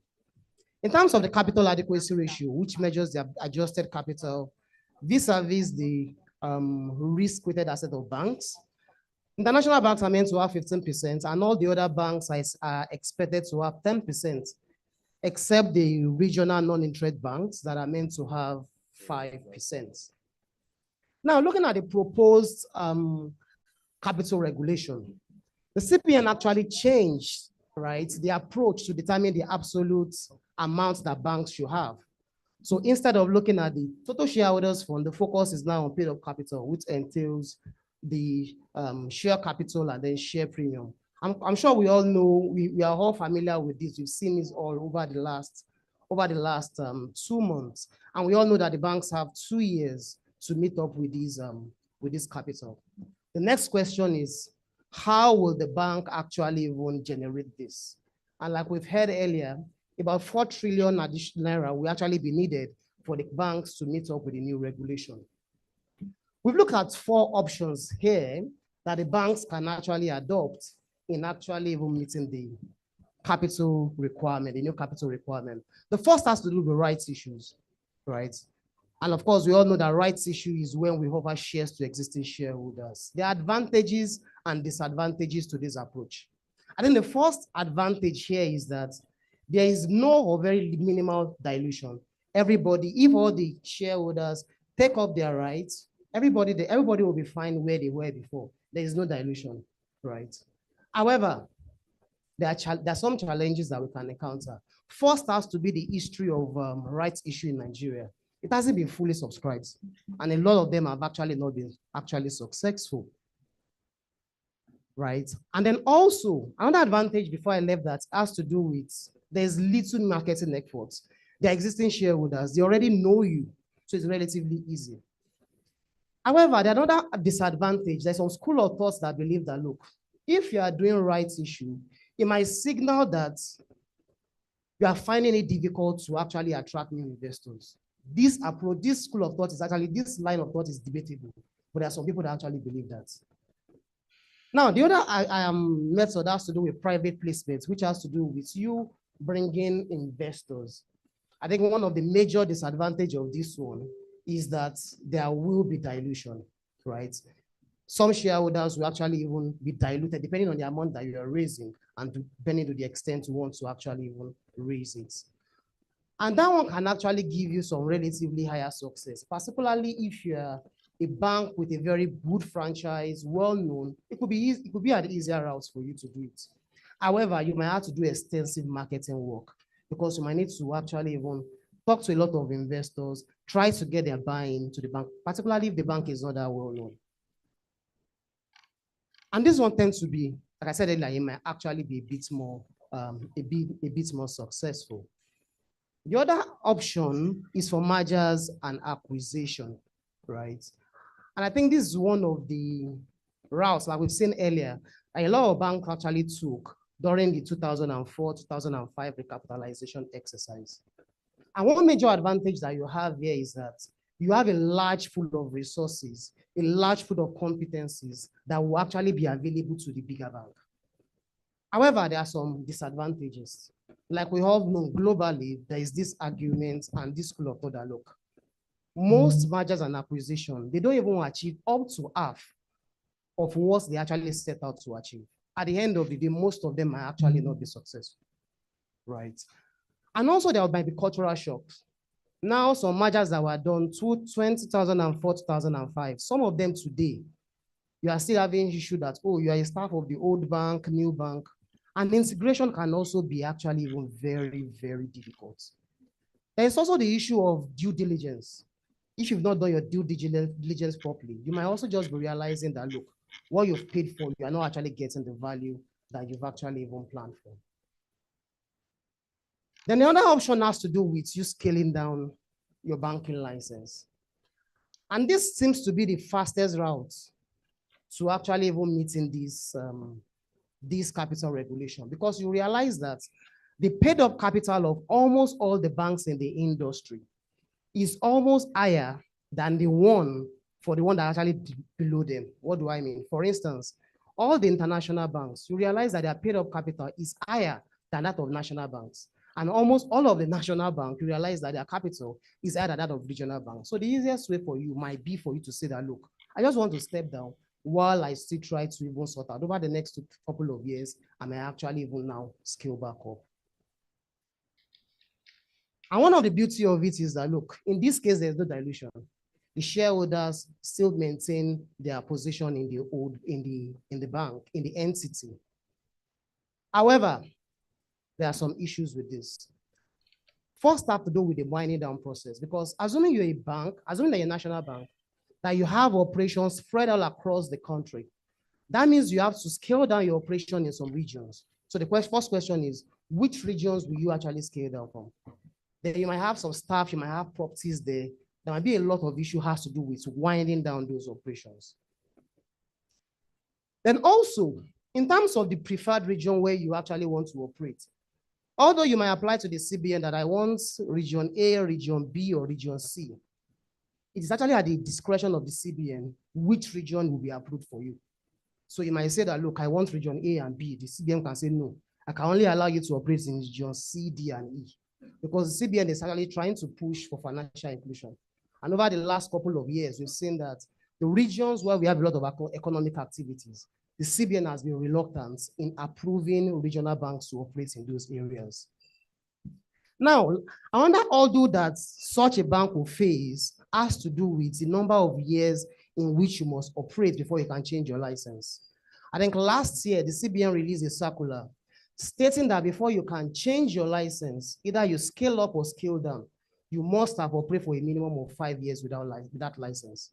So unless this, there's a freeze on this particular provision, for banks that have operated in less than 5 years, obviously they won't be allowed to even scale down. And you know, like I said earlier, your plan might be that, let me just scale down. And we've seen it in this market before. Let me scale down, sort myself out, and then scale up. So if you scale down, you have to spend a minimum of 5 years there before you now scale back up a bit, right? So that might be a challenge with that option. Having said that, let's look at the justification for this recapitalization exercise. Because if you talk to anybody, I think something that everybody agree on is that, look, this is a needed exercise. You might not agree with the methodology, you might not agree with the approach, but everybody knows that this is something that we actually need as a banking industry and also for the Nigerian economy. But let's look at some of the justification. First of all, has to do with stimulating economic growth. Over the last decade, the economy has actually been growing at a sluggish rate. We've grown by just 2%, and that is low comparing, if we notice that the economy, the population is actually growing at 2.5%. So over the last decade, we've grown by only 2%. So the government has been looking for ways to actually trigger the economy, to catalyze that growth. And what we've seen over the years, if we look at these charts, if we refer back to the 2004, 2005, we can see the growth rate that we had during that particular period. We've all heard about the $1 trillion economy that the government is trying to build. And one of the thinking is that, look, this recapitalization exercise can catalyze economic activities and can actually even result in more economic growth. The second one has to do with strengthening the capital base of the industry. Over the last 10 years, devaluation has actually decimated the industry's capital. let's look at it. We've moved from about 20.3, sorry, this should be billion dollars to just about 8 billion at the end of last year. Let's note that during this period, a lot of banks were actually recording profits. If you look at the capital in Naira terms, it's growing astronomically. But if you look at it in dollar terms, it's actually declining. Also note that over this period, we've also had entrants into the industry. In the last 10 years, we have more than 10 banks that were actually even licensed, right? Some banks have even raised additional capital. But in dollar terms, you could see that it's actually declining. And this one is not, and the impact we can even say that, like we've all noticed, the banks are not really lending significantly. And the small size of the banking capital, we can actually notice it by saying that a lot of banks at the end of last year actually breached the CBN of the single obligor limit. Because of what? In dollar terms, the capital is just too small, right? Both for some dollar exposures and also for Naira exposures. We all said earlier that about 4 trillion will be needed to recapitalize the banks. Although, like the MD of AfriVest said that the one for 2004, the bulk of the capital came from Nigeria. But I think this time around, we actually, a lot of foreigners will participate in. Because you agree with me that you can't compare the status of those banks, those 89 banks, those that we actually have now. And also the foreign investors, they are even interested now. I'm sure you realize that if you are in the capital markets, but you notice that a lot of foreign investors have been circling down the markets now to see if they can get opportunities where they can actually invest in. Why am I saying that? You notice that one of the things that the CBN has been trying to do is actually try to trap in and even entice foreign investors. Unfortunately for us, in terms of getting foreign investors, it hasn't actually been good for us. If you look at the last 3 or 4 years, you notice that you can see the decline. It's even worse in 2022, where we had more outflows than even inflows, right? So this recapitalization exercise, I even say that, look, is one of the strategies to even bring in foreign investors. And the beauty of it is that if you can get those foreign investors, they're not foreign portfolio investors that will just take their money and just run away. They're not hot money. Once we get these funds, it can be with us for a number of what? For a number of years. Although they might leave, right? Like those that came in 2004 lived. But at least it will have even helped us in the medium term, in the short to medium terms. Now, there's also the school of thought that the ownership base of the current banks is quite concentrated. And there is the need to expand it for more corporate governance. So one of the justification for this recapitalization exercise is to actually open the ownership base. Let's bring in more institutional investors that can even help with the corporate governance of these banks. And then also to stimulate activities in the capital markets. We all know that since the 2010 financial crisis, the capital market have not actually recovered. Although we've seen trickle of transaction here and there, but it hasn't been like that before. But something that is obvious to us is that this will try and even catalyze activities in the capital markets. Having said that, there are major risks, right? There are major risks that can derail the objectives of this recapitalization exercise. So let's look at some of the risks. And we approach the risk from 2 perspectives: the one that the banks are exposed to, and those that the regulator must also be mindful about. For the banks, one major risk that the banks need to be careful about has to do with attracting the wrong set of investors.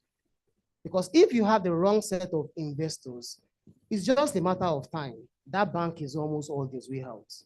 You've heard the stories of banks that after getting new capital from each board meeting, is one fight to the other. There's no time to even grow the business. So that's a major risk that banks must be mindful about. Although you are desperate, you want to meet the recapitalization, you want to meet the CBN deadline, you need to be careful that you are attracting those that you have the same vision with. Now, every bank is thinking about how to raise the capital. By 2026, the headache will not be how to raise the money. The next headache will be how can I generate enough return for my shareholders. So the next question is, where will those returns come from? And like if you, luckily for us, 2004, 2005 is not too far away. We saw what happened after the exercise. Bubbles and different assets all over the whole place. So that's another thing that banks need to be careful about, because they will get different opportunities will be presented to them on how to actually even make returns. But the question is, you need to be careful that is somewhere where you can actually generate sustainable return from. Like we all know, the environment is laden with various macroeconomic risks. You know, I'm sure one of the things that the banks will be thinking about is that if I'm even talking to these foreign investors, some of them will be asking me, what will happen? How will I get my dividend back? We all know what happened in the last couple of years, where some people, some foreign investors couldn't get their returns out. And even in terms of even managing the economic risk, you can see the high inflation rate, how that one is decimating the value of the banks and even the returns that they are actually even getting. So the banks need to be able to develop a strategy on how to navigate this macroeconomic risk. Next, the big elephant in the room, risk management. And I think this is one of the major areas the banks needs to be mindful about, because a lot of opportunities will come, right? You know, the bigger the capital you have, the more opportunities that will be presented to you. So the risk management framework of the bank needs to be strengthened, because you agree with me that the level of risk management that you need for a bank with a capital of 200 billion is not the same that a bank of 600 billion we actually need to manage. So the bank needs to strengthen their risk management framework to ensure that it can support the business growth and even ensure the bank continues into perpetuity. Also, governance and compliance issues. Definitely for a bigger bank, corporate governance needs to be very, very strong. We all saw what happened post-recapitalization 2005, 2003, 2005. We all saw the poor with and weak corporate governance, how it decimated some banks. And also there are even some compliance issues, even from the area of even attracting investors, right? You need to be ensured that, look, the investors are the funds are those that the regulators are actually comfortable with. There are some risks that the regulator also needs to also be careful about. First has to do with developing the adequate capacity to supervise those banks. Because as those banks are getting bigger, they will be bringing complex transactions. They will be structuring a lot of deals. And then the CBN must also have the capacity to understand it, to be able to supervise those banks and even ensure that, look, their oversight is getting stronger, right?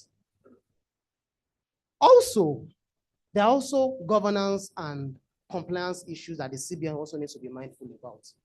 First, from the source of funds that is being coming, that will actually be invested in those banks. We all know the environments that we have now is laden with various sources of funds, right? From proceeds of corruption to money laundering and all. The CBN needs to be ensured that, look, those funds don't find their way into the banks. Also, the fit and proper check to ensure that even those people that are bringing the funds are actually suitable to be owners of banks in Nigeria, for those that have significant stake in those banks. Now, something that is obvious to us now is that the CBN is trying to manage money, is trying to manage the amount of money in circulation. Currently, the CBN is issuing different directives, different policies to try and reduce the amount of money in circulation. Something that is obvious is that if we are expecting 4 trillion to be pumped into this economy over the next 2 years, there needs to be a good strategy to manage the associated inflationary pressure, because the money supply is going to increase significantly. So what's the strategy of the CBN to manage this? CBN needs to also be mindful about it. Now, at the end of this exercise, it is obvious that we are going to have very, very big, gigantic banks. Some of them might even go to the extent of being too big to fail. And in the implication of that is that, look, such banks, if anything happens to them, not only the Nigerian financial system will actually be at risk, it might be the whole of West Africa. So the next question is, what potential guidelines do we have in place? What measures will the CBN and the regulators be putting in place to ensure that, look, these big banks, they actually are not even turning to an headache for the country, right? What measures do we want to have in place to ensure that these banks are actually even well-to-do and they are even complying and even doing well? Then also there's a risk of financial exclusion. Because one thing that we see is that for a bank, the incentive for the banks to operate in urban centers or areas where we have people that are more financially literate is very high. It's easier, you can get your funds and everything will be fine. Such that if care is not taken, we may have a situation in which we have bigger banks with bigger capital, with bigger assets, but the bulk of those assets are concentrated in just a few cities. And some segment of the country might actually be neglected. So that needs to actually be taken care of to ensure that no segment of the country is actually neglected as these banks are getting bigger. Now, lastly, let's look at the outlook or expectation. What are the things that we expect over the next 2 years?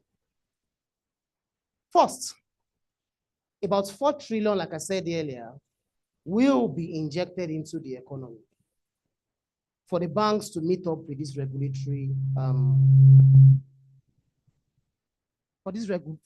to meet up with this regulation. Then some people might be wondering that although we are saying that there will be mergers and acquisition, are we sure about 4 trillion will be injected? Something that we expect is that there will be some banks that will raise capital more than even, that will raise more capital than even than what the CBN is saying, such that they will move their capital base, their paid up capital, way above the regulatory threshold as a way of providing additional buffer for those banks. So that we accommodate the mergers and acquisition, the banks that will disappear during this process. And of course, there will definitely be mergers and acquisition. It's obvious that by 2026, we will not have 36 banks in Nigeria. Definitely to be lower than that.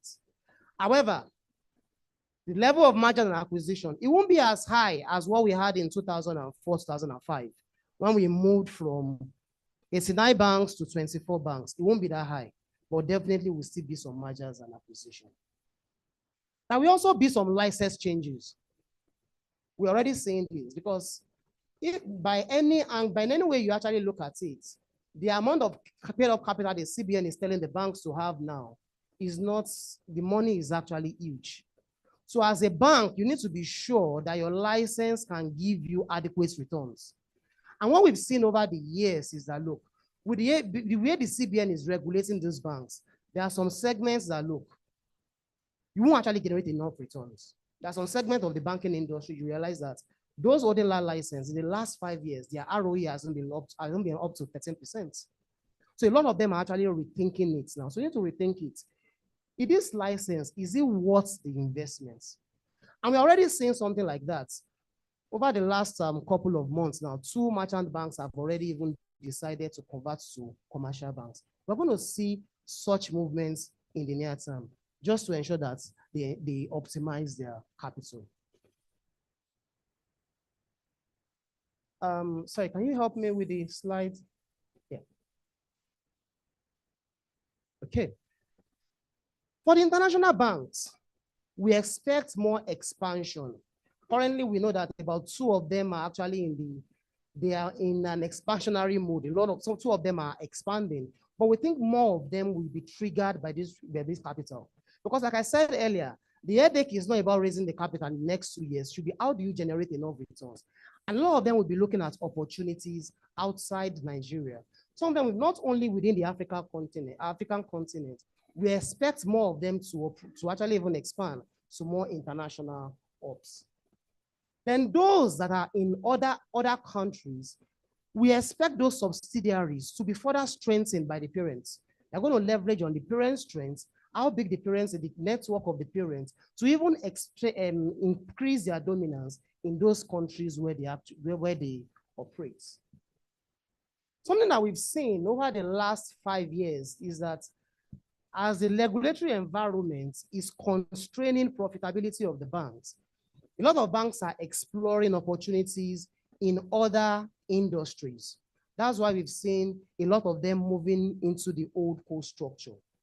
We believe that this will continue, and even this recapitalization exercise, we even accelerate that particular process. We expect to see more banks in asset management, insurance, even stockbroking. A lot of them will diversify into that, albeit using the old core structure.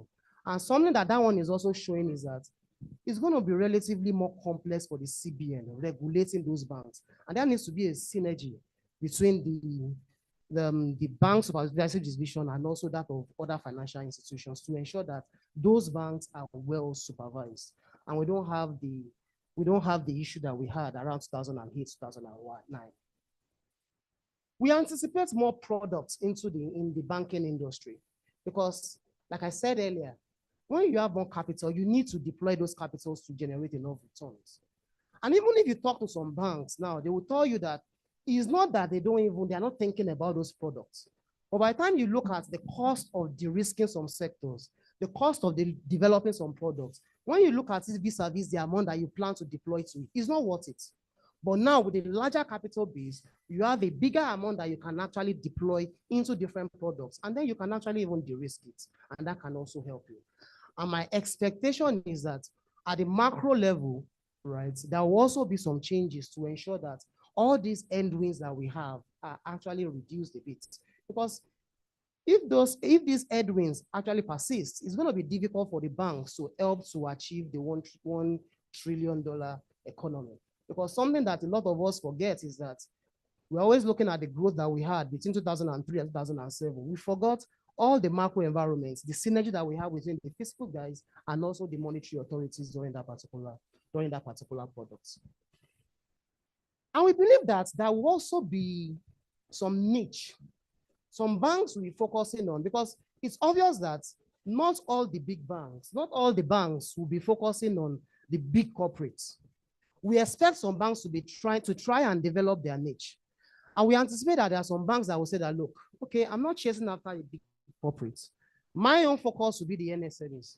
Some will just say, no, I'm not looking at the urban centers. I want to look at some particular areas, and then they can focus on that, particularly the regional banks and the non-interest banks that their capital requirements is not as huge as those big banks. So we can have some niche banks in the near term. Thank you very much.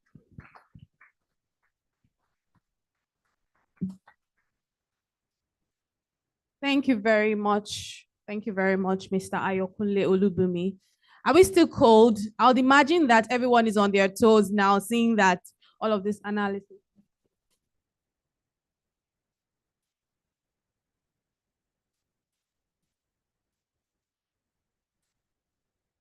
I mean, from Dr. Ike Chioke's presentation and down to Mr. Ayokunle Olubumi's presentation, one thing is very constant is the fact that there's a lot of work to be done, but I know that the banks are able to do it and we will come out of this successfully. Once again, a big round of applause for Mr. Ayokunle Olubumi.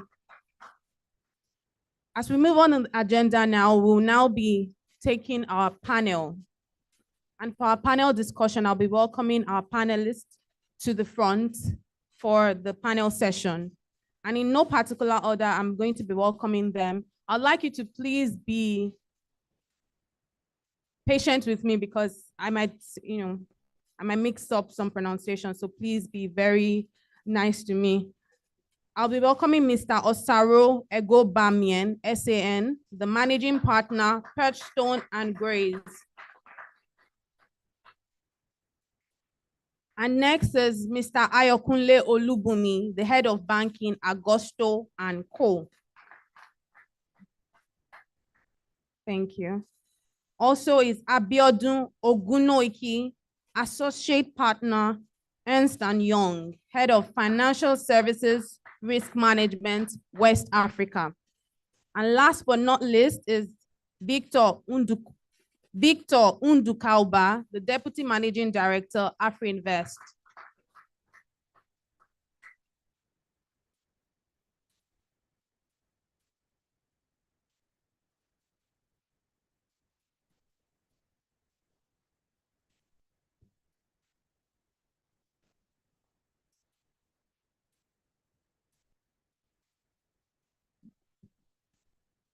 So good morning, everyone. Thank you so much. And let me start by also appreciating Business Day for creating this forum where we can have this engagement. So I will take a double role here. I will be a panelist, and at the same time, I will also moderate this session. So the plan is to probably run through some sets of questions among the panelists. Then we will take questions from the audience. Then we'll come back to the panelists. But I would like to also mention that when we are asking our questions, let's make it very brief. And just to also mention, to guide our conversation, that the ultimate goal will be for Nigerian banks to be adequately capitalized to withstand domestic and external shocks. So let's ensure that our questions are also around that. And just two key points also to talk about the successes that we've recorded in the Nigerian environment regarding capital is the fact that 10 years ago, that's about 2014, there was the adoption of Basel II in Nigeria with the implementation of the Internal Capital Adequacy Assessment Process, the ICAP. So in other words, part of what we are talking about today on capital also has to do with how adequate the capital is in the banking industry. Also is the parallel reporting of Basel III requirements. And I will tell you why I'm mentioning those two areas. Because when you look at capital, capital is in a spectrum. You look at your tier 1 capital, your tier 2, where Basel III then says that under your tier 1, you have your core equity tier 1 and also your additional tier 1 capital. And when you see the guidelines too, you will see CBN saying, take out retained earnings, take out additional tier 1 capital, just to focus on the best type of capital. So not to waste much time, I will go straight to the question. And maybe I would like to start from my immediate left, Mr. Victor.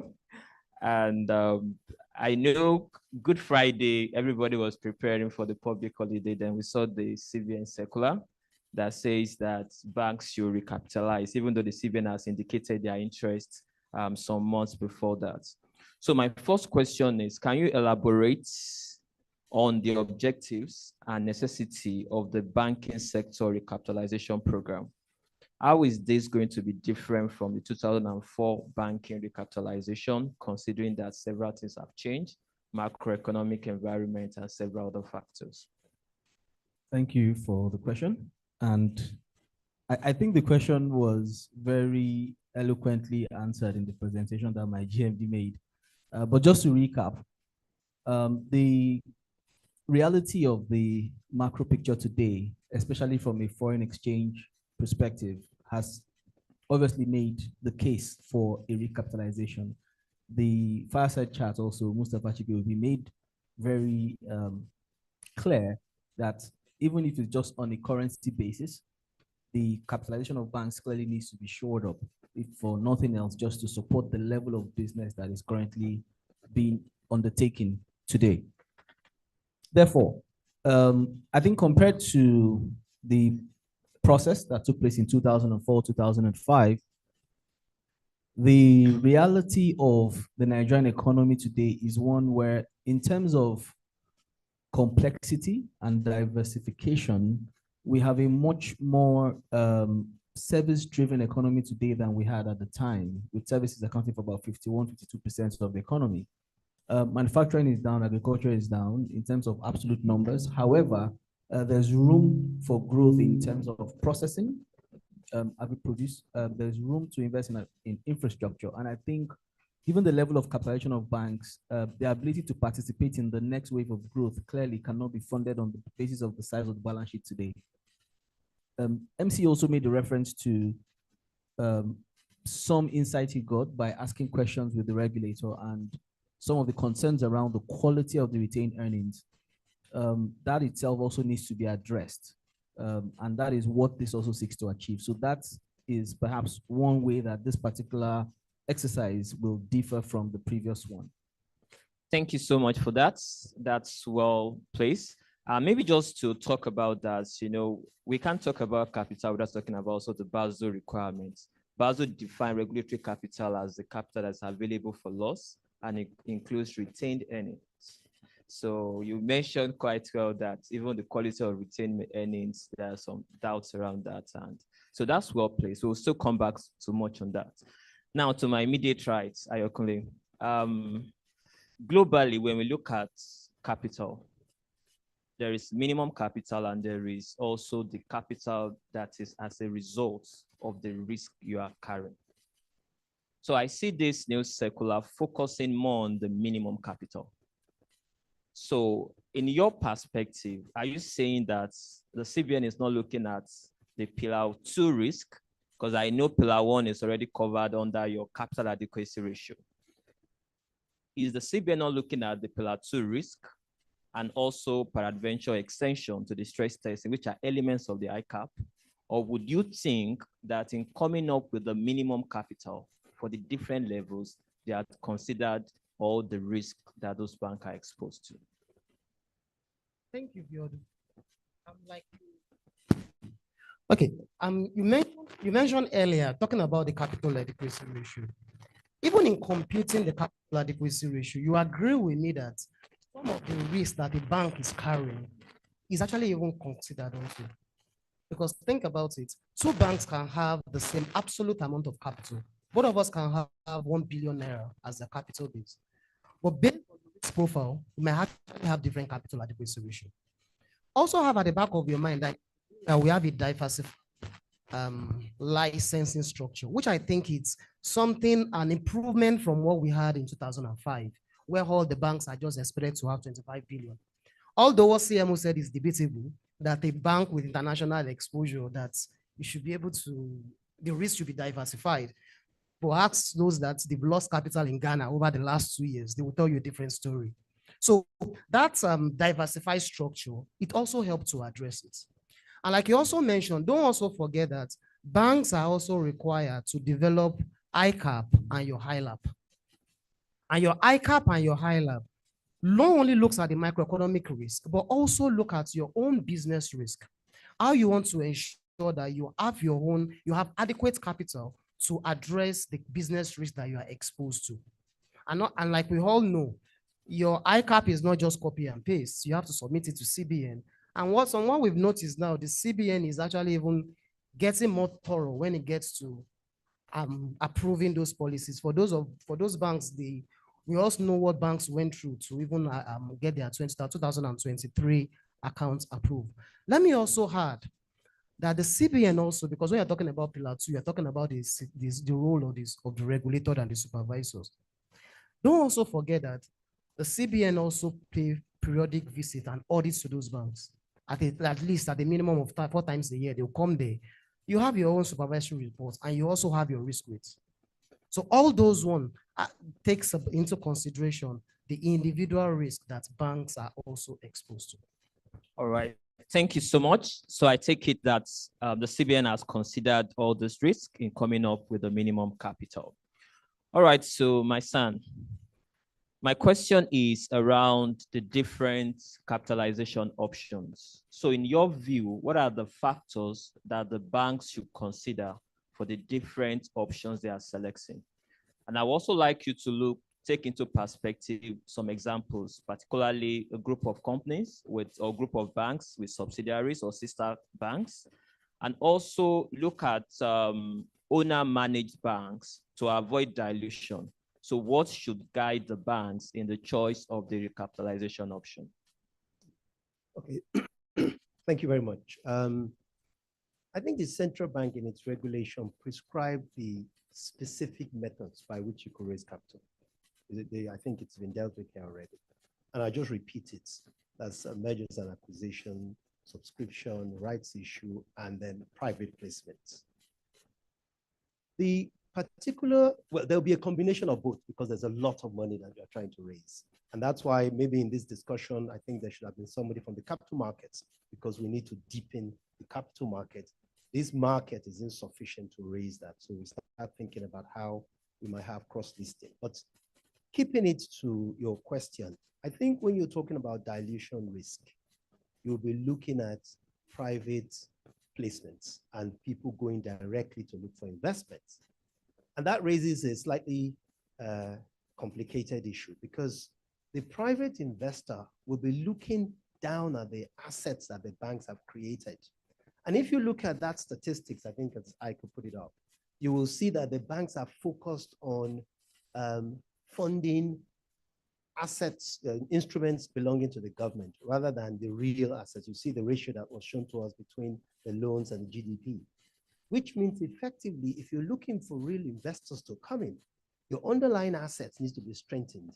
And that is dependent on a more fiscal policy than just monetary policy. So I don't see that correlation where we're looking at how you evaluate your assets in terms of credit risk, and then how the courts will deal with that very quickly, because that is what the international investor will be looking at if you're not going to get quick money that will go out. So there must be that correlation where the underlying assets, we start looking at them from today, because the central bank has not told us the treatment that will be given to these, the impairments that result from hyperinflation. So we're looking at those assets, what sort of value? If you bring the international investor, he's going to be assessing it by his own standards to determine whether it's going to come in. So I think the banks will have to start doing that almost immediately, because when you look at that ratio, it's worrying. You know, you have to prepare yourself like a bride. And I think that analogy was very good. A bride will prepare herself for a married man. What man will actually come to you will depend on the training you've got, will depend on how your parents took care of you, will depend on a number of other issues which are within your control. But the party who is looking at that particular bride will have other yardsticks to determine it. So that is what the banks need to be looking at now, which they may not have been looking at before now. Thank you so much for that. So before I go to the second round of questions, is there any question from the audience? All right.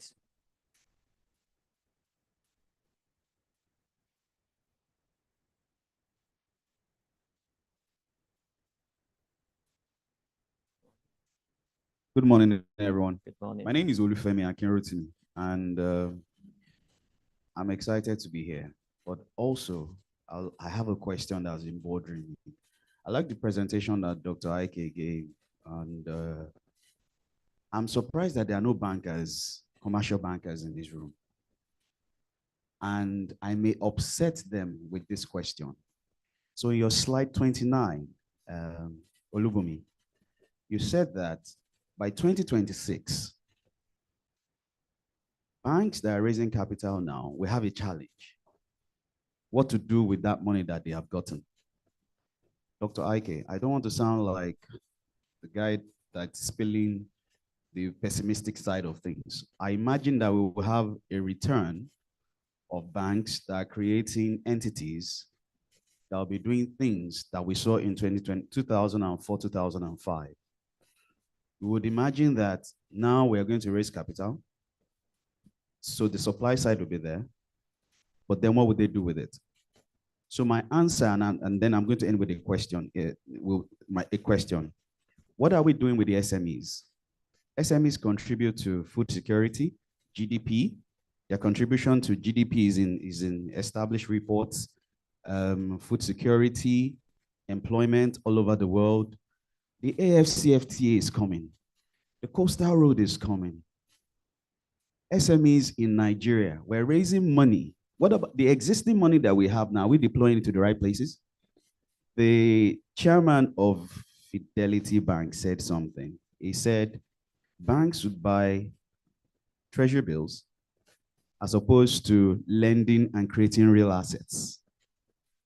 So that makes sense, right? He said something that I totally disagree with, and I wish he was here. He said the government should dictate to financial institutions how much they should contribute in buying treasury bills. You can't dictate to a private entity. It's not going to work. Question for everybody on the panel. At the end of this banking recapitalization, what is the role of these banks that we know from Business Studies 101, financial intermediaries? What will be their role in funding, helping, supporting, building SMEs? Thank you. Thank you so much for the question. What will be the role of the bank? You want to go?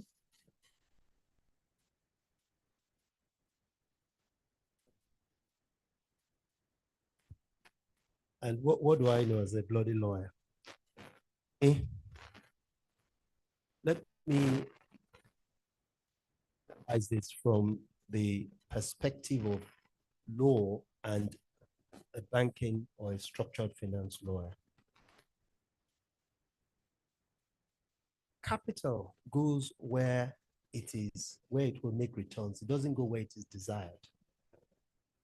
The fiscal regime is not encouraging. And that's why the assets that are available today to fund are risky.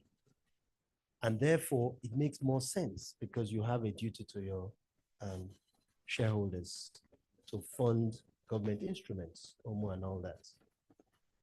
There are many assets that you can fund that government will have to do a few things. So if you look at the ratio of residential mortgages, your GDP, or commercial mortgages, you ask yourself, how many banks are funding mortgages? How many people have a mortgage? That's the only way you can have housing.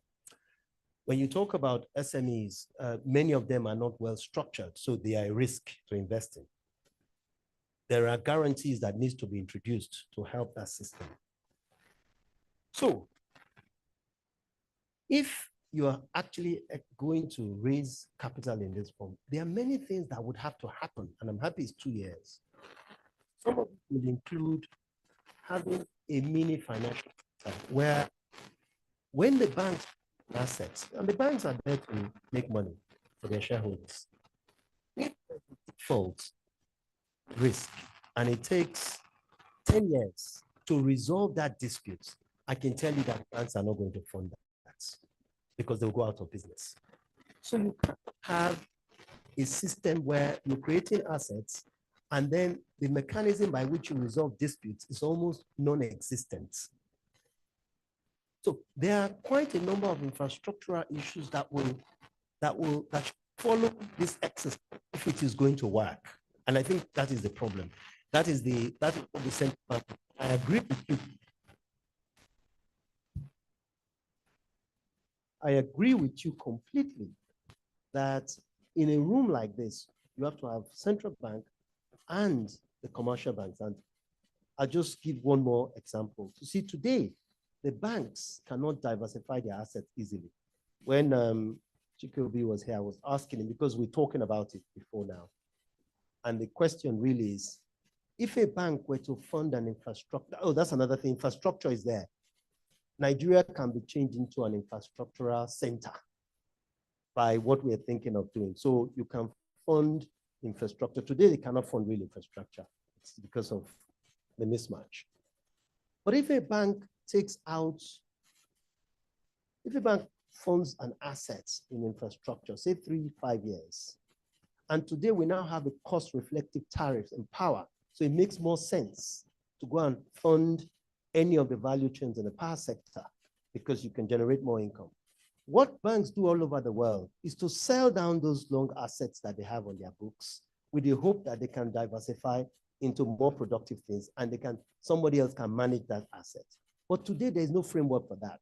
What the current capital costs or the current adequacy treatment should be as a result of that diversification is not clear. So banks are not able to do it. When the chairman of Fidelity Bank was here, they're putting up some proposals. And in the past 3 years, banks are not able to diversify. So there are many things that come with deepening the capital base of banks that will have to be attended to in the next 12 to 24 months for us to be able to achieve the objective. Thank you. Thank you so much. I do you want to respond?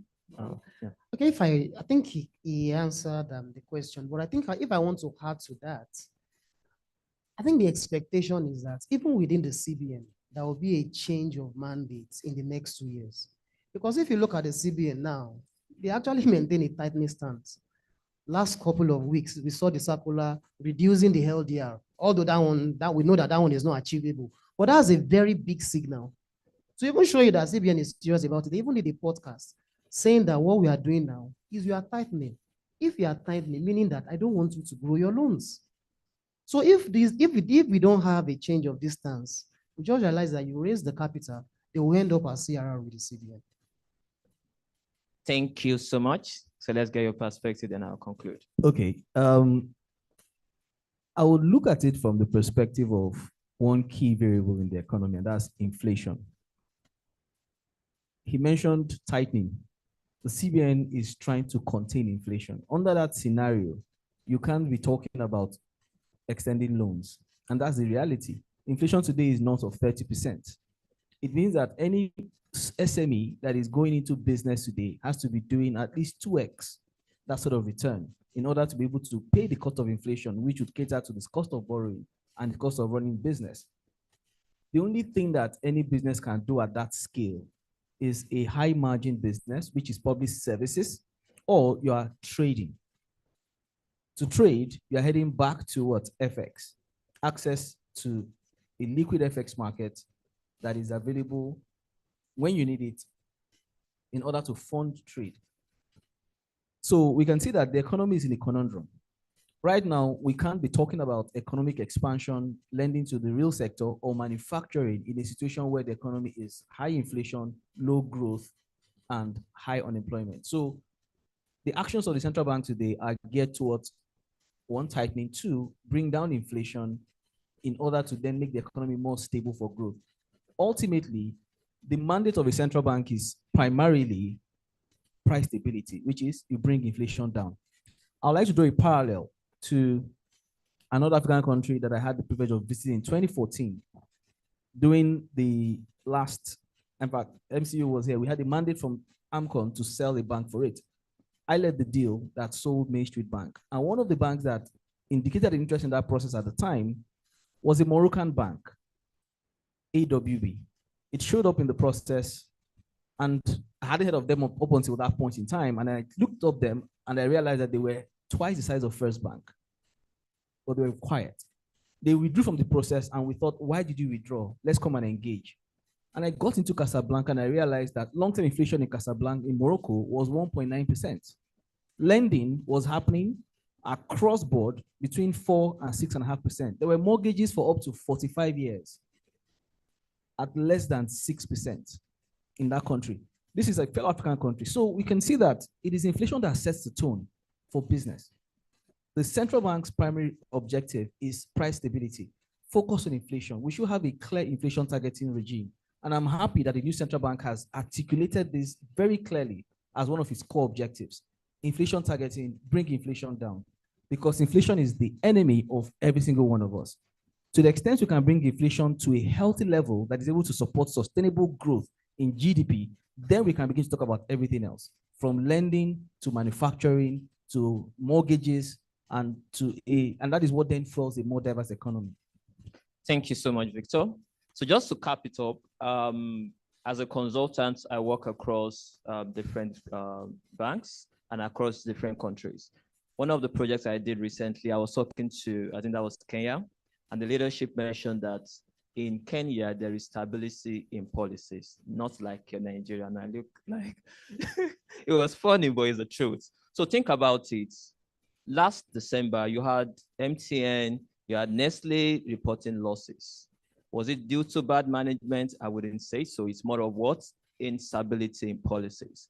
So that also talks about what Sana talked about, having a structured process. And the leader told me something. He said, I can plan my year and anticipate what I'm going to end the year with. So looking at all these factors, I also noticed that MPL2 has gone up. I mean, we are roughly around over 4% for a regulatory limit of 5%. And you also have some regulatory forbearance also all around. So, and like Ayokunle also mentioned about even CBN reducing the LDR from 65 to 50, which is a sign of, you know what, don't be constrained to still meet 65% at this time. So it's putting all this together to say that, okay, while the banks are aware of this, there needs to be a proper strategy. Where do we really want to lend to? And when we are really lending, what kind of risk management framework should we have in place to ensure that when we are disbursing fund, we'll get the fund back? Thank you so much. I hope we address your points to a large extent. All right. Okay, so I'll come back to the panel, then I will then take the questions from the audience. So Victor, back to you. Now, since the release of the circular by the CBN, we've seen international banks, you know, leading other banks in raising capitalization or showing their interest towards capitalization. So my question is, what are your thoughts in this area in terms of the easy way to get capital? Is it local or foreign?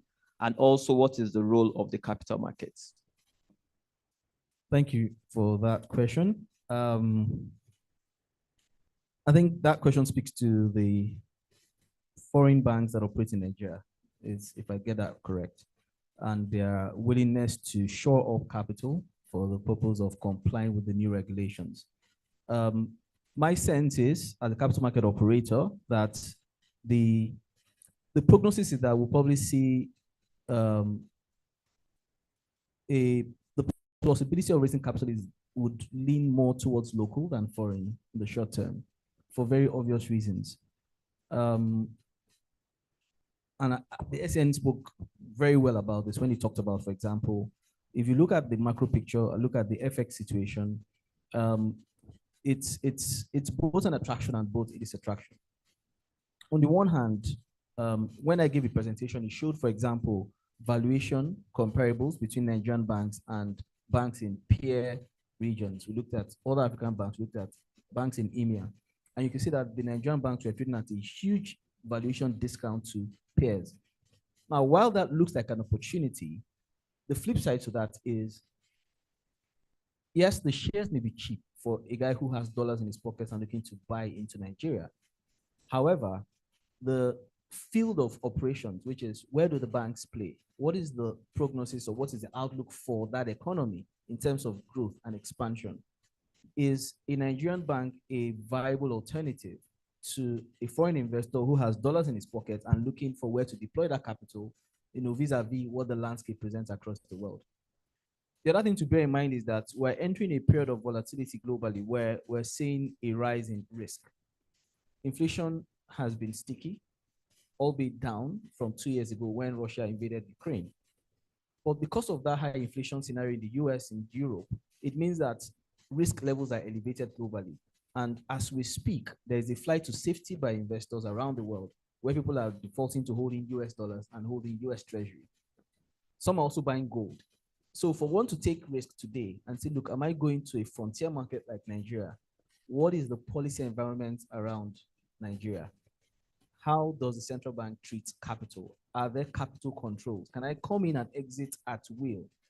We know that many of the banks that came into this market years ago and bought Nigerian bank stock are still in Nigeria today because they couldn't get their dollars out. There wasn't liquidity. As we speak, there are considerations by those holding shares of Nigerian banks what to do with those shares. Because one of the considerations would be a rights issue. The other could be private placement. There's a risk that they could get diluted by virtue of whatever actions are taken in the local market. And the question for them is, what do we do? Can we potentially sell these shares? Flip it to the bank, let them do a share buyback, buy it from us. And with that liquidity, we can consider coming back in. That's one thinking. But there are a host of options on the table. And Aki mentioned that when he spoke, rights issue means exit shareholders can recapitalize the firm. There is a question mark around that because by excluding retained earnings, you have invariably applied a punitive measure to shareholders who had bought bank shares in the past, who couldn't take their income out as dividend, and you have now said this interest, this profits you'll be capitalizing, we don't think it is real.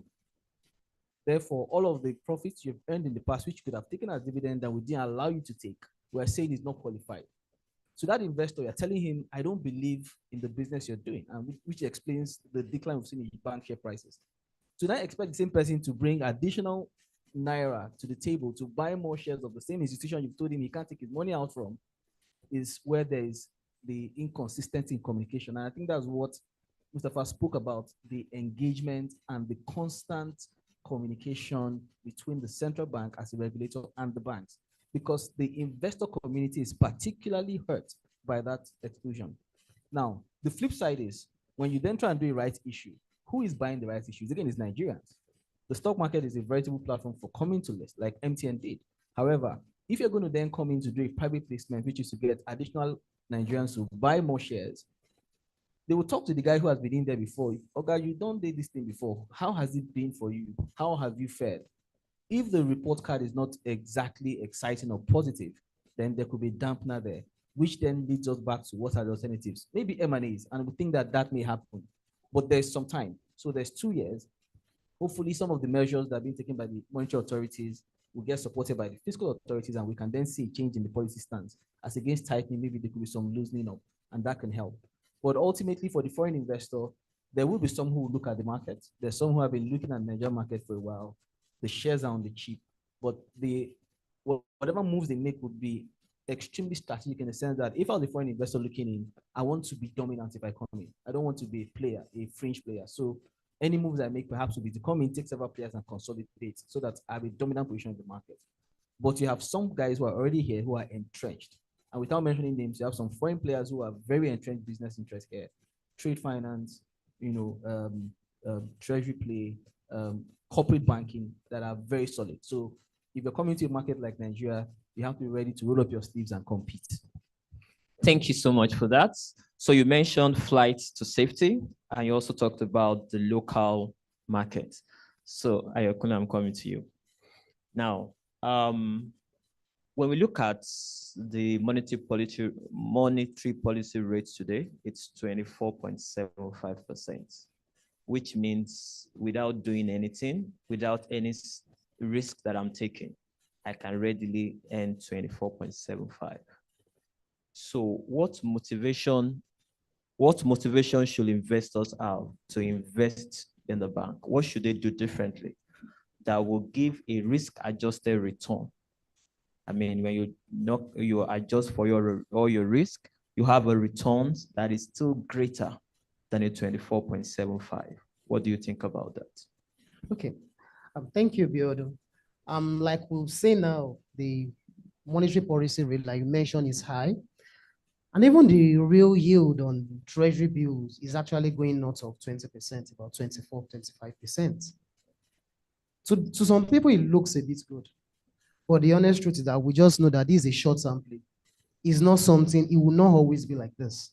And even if you look at the result at the auction, the last 3 auctions, you notice that it has been sticky around that area. It hasn't increased significantly and hasn't reduced significantly. So this is a short-term play. So if you are looking at investors, there are different investors with different investment horizon and even with different risk appetites. So somebody that is looking at, I'm just looking for just 1 year, let me just take my money, get into Nigeria, get out. Or just say that, look, I don't want risk. Let me just get my money and even go out. Such a person will be comfortable with that particular yield on the treasury bills. But like I said, note, maximum of a year, the party is over. However, let's also know that there are some investors that they are willing to go the long haul. Because although we can say there are challenges in Nigeria, there are fiscal issues, there are also a lot of opportunities, right? And like Victor mentioned, for those foreign investors that have been here for a while, for those that are that are able to get strategies to navigate that path, they are willing to come. And if you notice that, I doubt it, for every bank sale that we've had, you notice that a lot of foreign banks are actually interested. Of course, even during the period when yields were high, why do we think they're actually good? Because they are seeing some things that we are not seeing. So for those that are actually even coming for a long haul, they'll actually be interested. Then also, the last part of your question, I think also something that needs to be done is to try and strengthen the corporate governance of those banks. Because with large capital, with large assets, the temptation to be abusive is actually very, very high. Yeah. So there's a need to be careful about that. Such that, because like I said earlier, we're going to have very, very big banks. That if the bank fails, the headache will not only be on the banks, the whole economy might actually be in trouble. So the investors need to find a way of making the managers of those banks accountable. Thank you so much, Ayokule. My last question to you, sir, is still on the usage of the funds that we're expecting. What is your view about the reduction in LDR? Now, how should the CBN balance armchair lending, which is investing in risk-free rates, versus investing in the real sector, which is really what builds the economy? Okay, thank you very much. So let's start by looking at the philosophy that underpins the central bank defining a ratio that now basically reduces what the commercial banks should do regarding lending. That's what they're saying. They say, don't go and lend. Now that gives an impression that perhaps, that gives an impression that it is focused on inflation. And so you don't want to fund the risky assets. You want to basically keep the system tight so that you deal with inflation and uncertainty in the market. I think one of the things you have to recognize is that the markets don't like uncertainty. Once there's a level of uncertainty, you have a big problem. So we have to understand where the central bank is coming from. I think they want to deal with something first and then move on to the next level. So at that point, if you look at it in a very microscopic point, you say, why would you do that? You must lend to the economy. But if you look at it broadly and say, we're dealing with a specific issue, let's stabilize the markets, let's bring down inflation, then we go to the next level. So to that extent, you say, what's my view? I think the central bank has taken the right position at the moment. No economy can be sustained without lending to the real sector. But with the kind of inflation we're seeing, that means that when you actually fund an asset, the carrying cost of that asset is less than the recoverable cost. In other words, the banks their assets are reduced. So at this point, I think is the right thing to do, right? That's the first point. I think the second point that one would like to make concerning that is that there is obviously a bigger picture. This is a huge capital to go and find.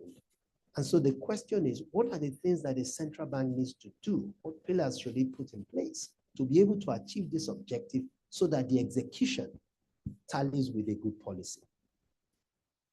It needs further engagements, right? But it does so with certain sectors, especially the judiciary. And I think that's something that you don't seem to realize. When you talk about impairment of assets and you talk about risk default, you are looking at the recoverability of those assets. And that's something that is not being talked about.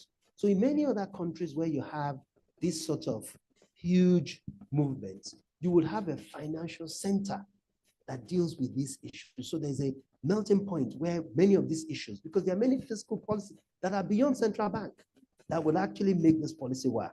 They have to start that engagement almost immediately.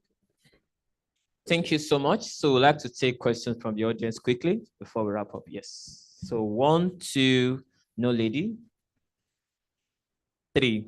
So no lady, 3. All right, let's take the 3 questions, then we wrap up.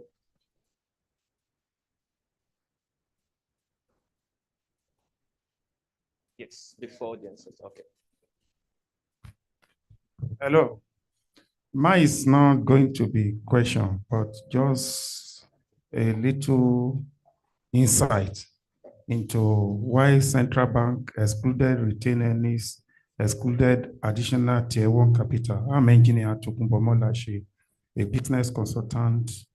I was in banking too for about 2 decades, so it's not strange to me about what CBN has done. So let us, for the purpose of clarity, for people to get it right, when we are talking of capital, share capital in a business, we are going to look at it from point of going concern, because the first step you take as a business owner is your business to be a going concern, Abi? And for your business to be a going concern, you need common equity capital. The common equity capital that is recognized is authorized share capital. We call it authorized share capital. Is that the business starts from registration with Corporate Affairs Commission. When you get there, you will list your shares as authorized share capital. You will issue the share. For instance, you can issue your share as 1 million units at 1 naira each. That's issued. Until somebody subscribes for it, it's just authorized. You can issue 500,000 out of it. If you issue 500,000 out of it, if my brother say come and subscribe for the whole 500,000, your authorized share capital is 1 million. It shows it has been paid for. That's your paid up capital. If it's at 1 naira, you leave it at that. It's 1 naira. The other portion that has not been paid, leave it for another day. Then as you are running the business, you are making profit. That's why retained earnings is not EU. CBN doesn't need to explain it to anybody. It has explained itself. If you are making money from your business, assuming you have profit of 10 million in a year, You retain the whole, you shared 2 million holders. You will retain 8 million, Abi. The 8 million business is called revenue reserve. It's different from capital reserve. I was extensively on capital reserve and revenue reserve. We are mindful of time. So okay, so mindful of time, let me be brief. So when we now have retained earnings, 8 million, for instance, that has increased your shareholders' funds. That has changed your net worth, because your net worth is different between your asset and liabilities. You know, your company runs under balance sheet, which is statement of affairs of the day. And when you get a stockbroker that is going to value your asset, is your net asset employed to run the business they will value? Assuming it's 1 million before, that is a shareholders' funds. You know, with the retained earnings, this has gone up. That will increase how they will price your shares. So if, for instance, Mr. C is coming to your business, instead of the existing shareholders who paid 1 naira to each of those issued fully paid capital, you might say you should pay 2 naira.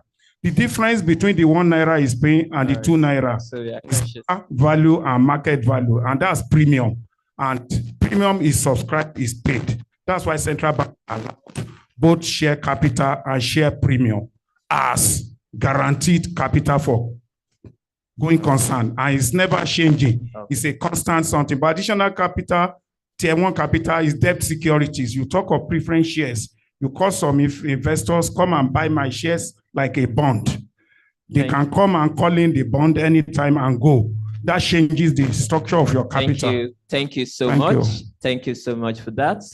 We will touch on that briefly before we wrap up. Yes, next person. Okay. Good afternoon, everyone. My name is Kevin Masoje, Afri Invest. I just want to say also, in terms of the reduction in LDR rates, I guess banks were faced with 2 challenges. One, the lending rate, MPR at 24.75. If you factor in their margin, right, it becomes harder to get customers to lend to at that rate. And again, the CRR that was increased to 45%. So they were hit by at both sides, and that's why the CBN had to come down on the LDR. So my question now would be, should the CBN have individually looked at the capital of banks, right, and suggest a limit to each bank based on their risk profile, rather than a blanket cap for capitalization for each licenses? Thank you very much. All right, let's take the last question, then the panelists will respond, then we close out. Last question. All right, thank you. My name is Jude Chemeka from the NGX. So my question is really around, how do you get retail investors more involved in this dispensation? So what role do you see technology playing, especially in the face of the fact that you have 62 million Nigerians that have BVN, but we have less than 4 million retail investors in the capital market? Thank you so much. Okay, so let's quickly take feedback from the panelists. For the 3 questions, the first one is not a question, but just a comment around why CBN excluded the retained earning and also ET1. The second question is, why shouldn't we have capital based on the risk profile of the different banks? And the third one is, how do you get equity investors interested, and how do you also leverage IT? Okay, so we keep it brief.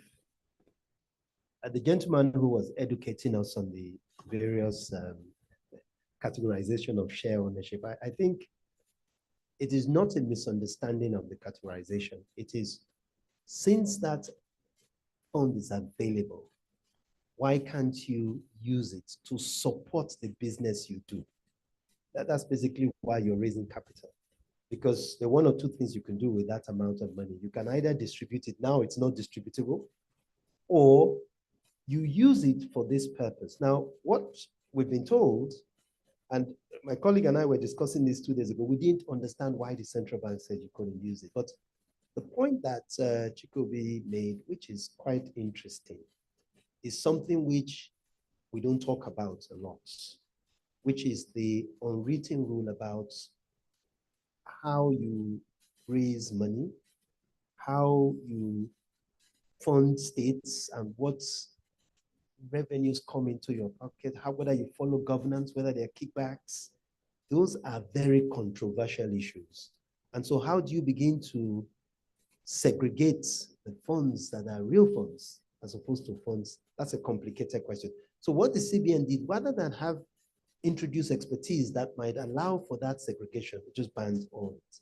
And you can't tell that out because banking is a very sensitive thing. And then there's some of them who would have made the monies and kept them retained in complying. And then you just use one whip and sell another bank, and then there's a controversy. So I think we now know that. I have to say that I couldn't tell why the reason, but maybe engagement of this nature will educate us, and there's nobody who will totally disapprove of that sort of thing. Maybe there should be a retained amount that will help the banks. These are the sort of conversations. But sitting here today, I was better educated. It's not about not understanding the categorization of retained earnings. The second point about the ratio of assets to loans to the assets of the bank. I think you asked a question whether we should go into the separate banks to ascertain the sort of capital that each is required to. Indirectly, and maybe in an infinital way, the central bank has done so. If you look at the regulation, it actually says you should raise a minimum of 500 million. Retained earnings are not part of it. And then the capital adequacy you need to maintain is excluded. In other words, you still need to keep money aside for the type of business you run. And over and above that, you raise your 500 million. So in a way, and in a more systematic way, it is actually going to impose on each bank depending on the type of business it raises, but the minimum will be 500. So if you're having to keep aside certain capital for the assets, your risk-weighted assets, that will depend on the type of assets that you're created, right? So in a way, I think the central bank has actually looked at that point. Technology, very interesting point. Because as I sat there and I was thinking of the regional banks, I was thinking of technology, and if they partner with people who supply banking, fintech, banking solutions through technology, how do you define a regional bank once it has combined with these banks that are virtual banks? It's going to be very interesting, and I think the strategy will be to sit down and see whether you can benefit from this and then going regional, even though you can still provide services. Maybe the CBN will have to look into that. All right, thank you very much. Thank you so much, sir. Yes, Sayokuli. Okay, I think the SAN just reviewed the strategy of one regional bank because you are just constrained by your physical presence. You can even have customers all over the country, but you just have branches in some area. So I will start with the last question. Yes, technology have a role to play. And the new banks that we will have by 2026, it's obvious that technology will be the main drivers. Unfortunately, if you look at the big banks now, you notice that they're having challenges when it gets to technology. They are not actually nimble enough. So definitely there will be a synergy between the banks and the fintechs. And it's not surprising that if you say that most of them with holding companies now, they are already looking at having subsidiaries that focuses on technology. On how to get equity investors interested, I think Victor and his team, they have their work cut out for them. I think unfortunately it's going to be a bit challenging because some banks some investors that lost money during the last recapitalization exercise, some of them they won't forget easily. But it's something that they need to do, right? And like I said, they have their own work cut out for them. Coming back to your question, that should the CBN have looked at each bank and determine the capital that they need? I think I will merge that question with the first question. When you listen to the CBN is not saying that the industry doesn't have enough capital. Although, like we can see, the capital is actually reducing. But the overarching objective is that, look, we need more money to drive this economy. So, of course, some banks, you are well capitalized, but even you that are well capitalized, bring in more money.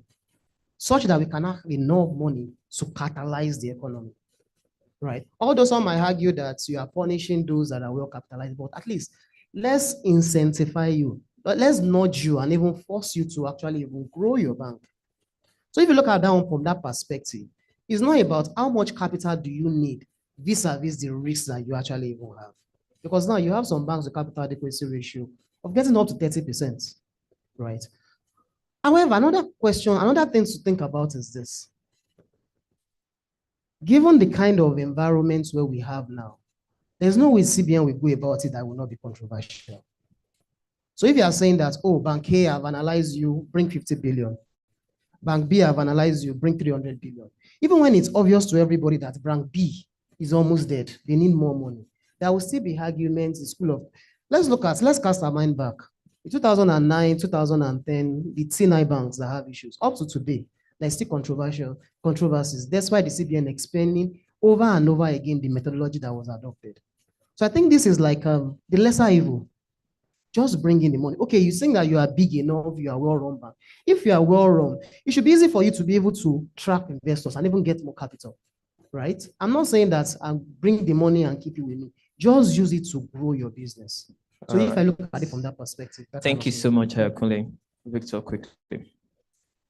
Okay, so to Kevin, I think just to piggyback on what Ayokunle and SAN have said, the simple way I look at it is the categorization is tiered. So if perhaps you find that it's a bit of a stretch for you to raise the amount of capital that your aspirations were geared towards, then you gradually downgrade to the one that you can afford at the time. And then over time, you can then say, well, within the first 2 years, we might not be able to meet this and we can go this way. And then subsequently, we can then plan to do something later.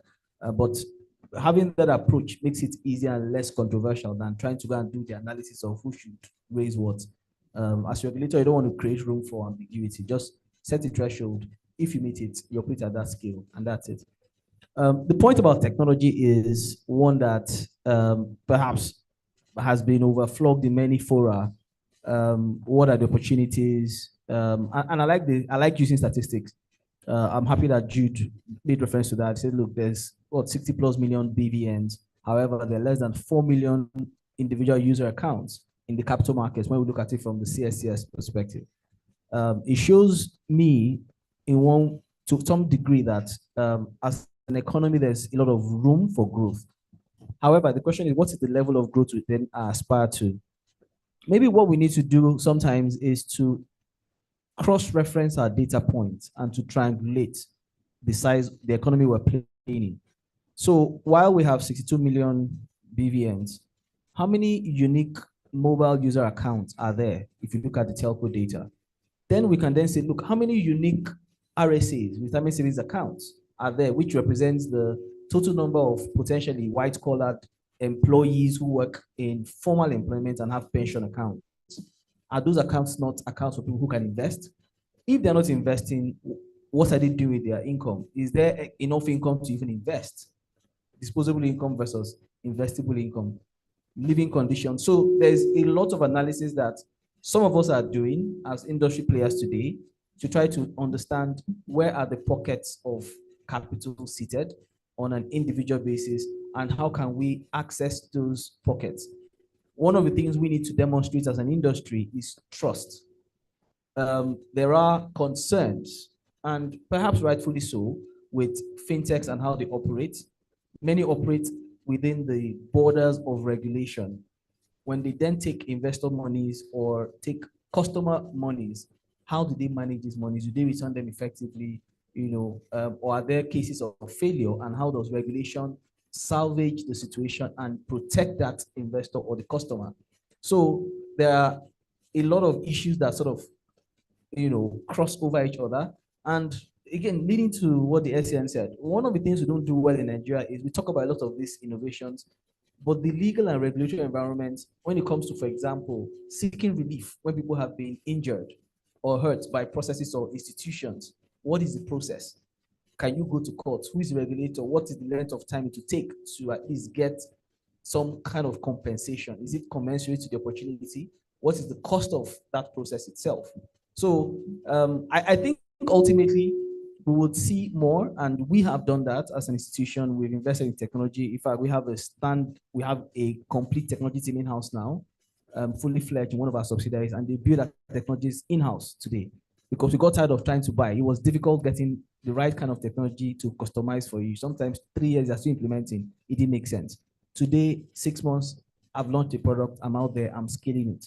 So with that capacity, we're then obviously looking at data and optimizing and saying, where are the opportunities? Where are the pockets of cash or capital sitting?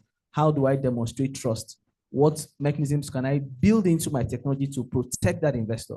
One thing that we do as a capital market operator is when we have investor monies, we usually would ring fence it by placing it with trustees or custodians. So that way the investor's funds are ring fenced, kept aside for my own operating monies. If anything happens to me as an institution, the regulator simply just points another manager to say, look, continue managing this fund. This guy is not able to do it. Thank you so much, Victor. So quickly on my part, and then we wrap up. Thank you for your contribution, sir, on the type of capital. But just to mention that Nigeria does not operate in isolation. So we need to look at it from the global point of view. So then there are different definitions of capital. And one of the global definitions is by Basel Committee of Banking Supervision. So it defines capital to include retained earning and also AT1. AT1 is not exactly debt. There is a condition that makes it equity, which is why it is AT1 different from Tier 2. So it is still a quality capital. So the second question about shouldn't capital be risk-based based on the profile, I totally agree with you. And so in the interpretation of the minimum capital, we should also still look at the Pillar 1 risk, Pillar 2 risk, and stress test, which is unique to different banks as opposed to treating every bank equally. And finally, on the increasing interest in equity, I think that to some extent is based on the fresh capital that will be from IPO. It's also some of the comments we've also received that regulators and also all stakeholders should also look into how the price to book value also can be increased. I think we should take note of that. And also, I would also like to appreciate what NGX is also set to do. I was at your AGM, and I know one of your key strategy in this year is digital transformation, whereby different people can invest in equity at their room, just linking up to the NGX site. So I'm aware of that as well, and I think I also like to applaud that. So in summary, I think in terms of the details about capital, I would also like to put it out there that EY also has a thought leadership that also talks about some of these points, and that also will be very useful for stakeholders as well.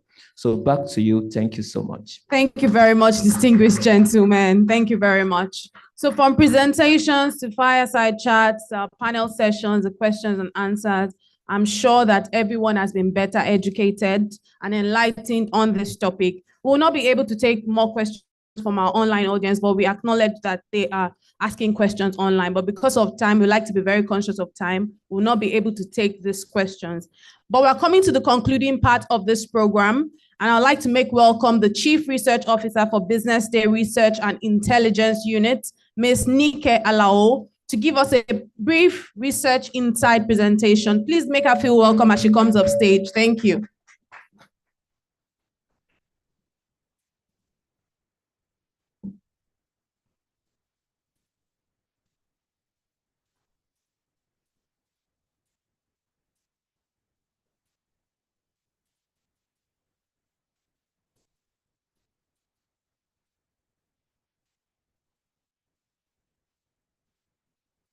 Good morning, everyone, distinguished ladies and gentlemen. Thank you for your rich perspective and expertise on this critical topic, which our research paper actually highlights. And I'm just going to share some insights on this critical topic. As regards to the background of Nigerian's bank recapitalization, I wrote down that it can't be discussed in isolation, which is what our key speakers, have been, mentioning. And Nigerian's banking sector has a rich history of various, transformations and fraught with challenges and, opportunities, and offering valuable lessons which have been shared by our panelists and previous speakers. And in looking at this recapitalization exercise, there are many benefits to the investors, to the consumers. And so for the consumers, I think somebody talked about investment banks investing in SMEs. What is the benefit to consumers? Well, I mean, the banks, expand their product service offerings and, possibly offer more competitive, interest and loan terms. And I think for customers to be empowered, it's critical to create an exceptional, banking experience. Victor talked about, cross-referencing data points to ensure effective banking operations, which I think is, very important. I also have here about the challenges that have been, so richly discussed, the, regulatory compliances and, market volatility. In a nutshell, I think this recapitalization exercise presents a significant stride for our, banking institution to be financially, stable and, promoted through, sustainable growth opportunities. And I think business day intelligence is a part of, can, form a part of this transformation, because we offer, intelligence insights on, just helping businesses navigate complex, market dynamics. And what is that complex, marketing dynamics? A lot of businesses sometimes learn the wrong lessons, viewing data as, to be amassed, extracted, and abused, without, actually, thinking strategically or on how, they can form, equitable and sustainable relationships with the customers. In turn, having run rates lower than the, requirements and, staying uncompetitive in the business world. So it's imperative to understand the psychographics of your audience, because conventional wisdom yet says that you can know your markets by education, income, and age. But I think it's important to further, segment, your customers by, providing insight into their be it, consumer behavior. Why do they choose certain products over the other? Or what are the inclinations that, drive them to purchase, specific products? And that's where we come in terms of our expertise by empowering clients with deep understanding of the markets in terms of, market growth, the emerging trends and, growth potential and competitive landscape. So looking at the new data economy, I think we have to look at it from a point of, thinking about it in, creating a mutual, relationship and thus unlocking a valuable mutual value for businesses, which is what the gentleman that talked about investment in the SMEs, in the banks investing in the SMEs, which is very, crucial for both, the public and, the businesses. So once again, thank you for the wealth of information regarding the capitalization. We hope that it will result in favorable outcomes, not just for, the banks, but, the community, the public, and the customers at large. Thank you. Thank you very much. And thank you very much to every one of you for being a patient, attentive, and engaging audience. A big round of applause for yourselves, please. I do hope that as you leave here, you'd leave here better educated, better informed, and I hope that you have journey messages back home. My name is Elizabeth Musa, and it's been a pleasure being your host for this event. Thank you very much.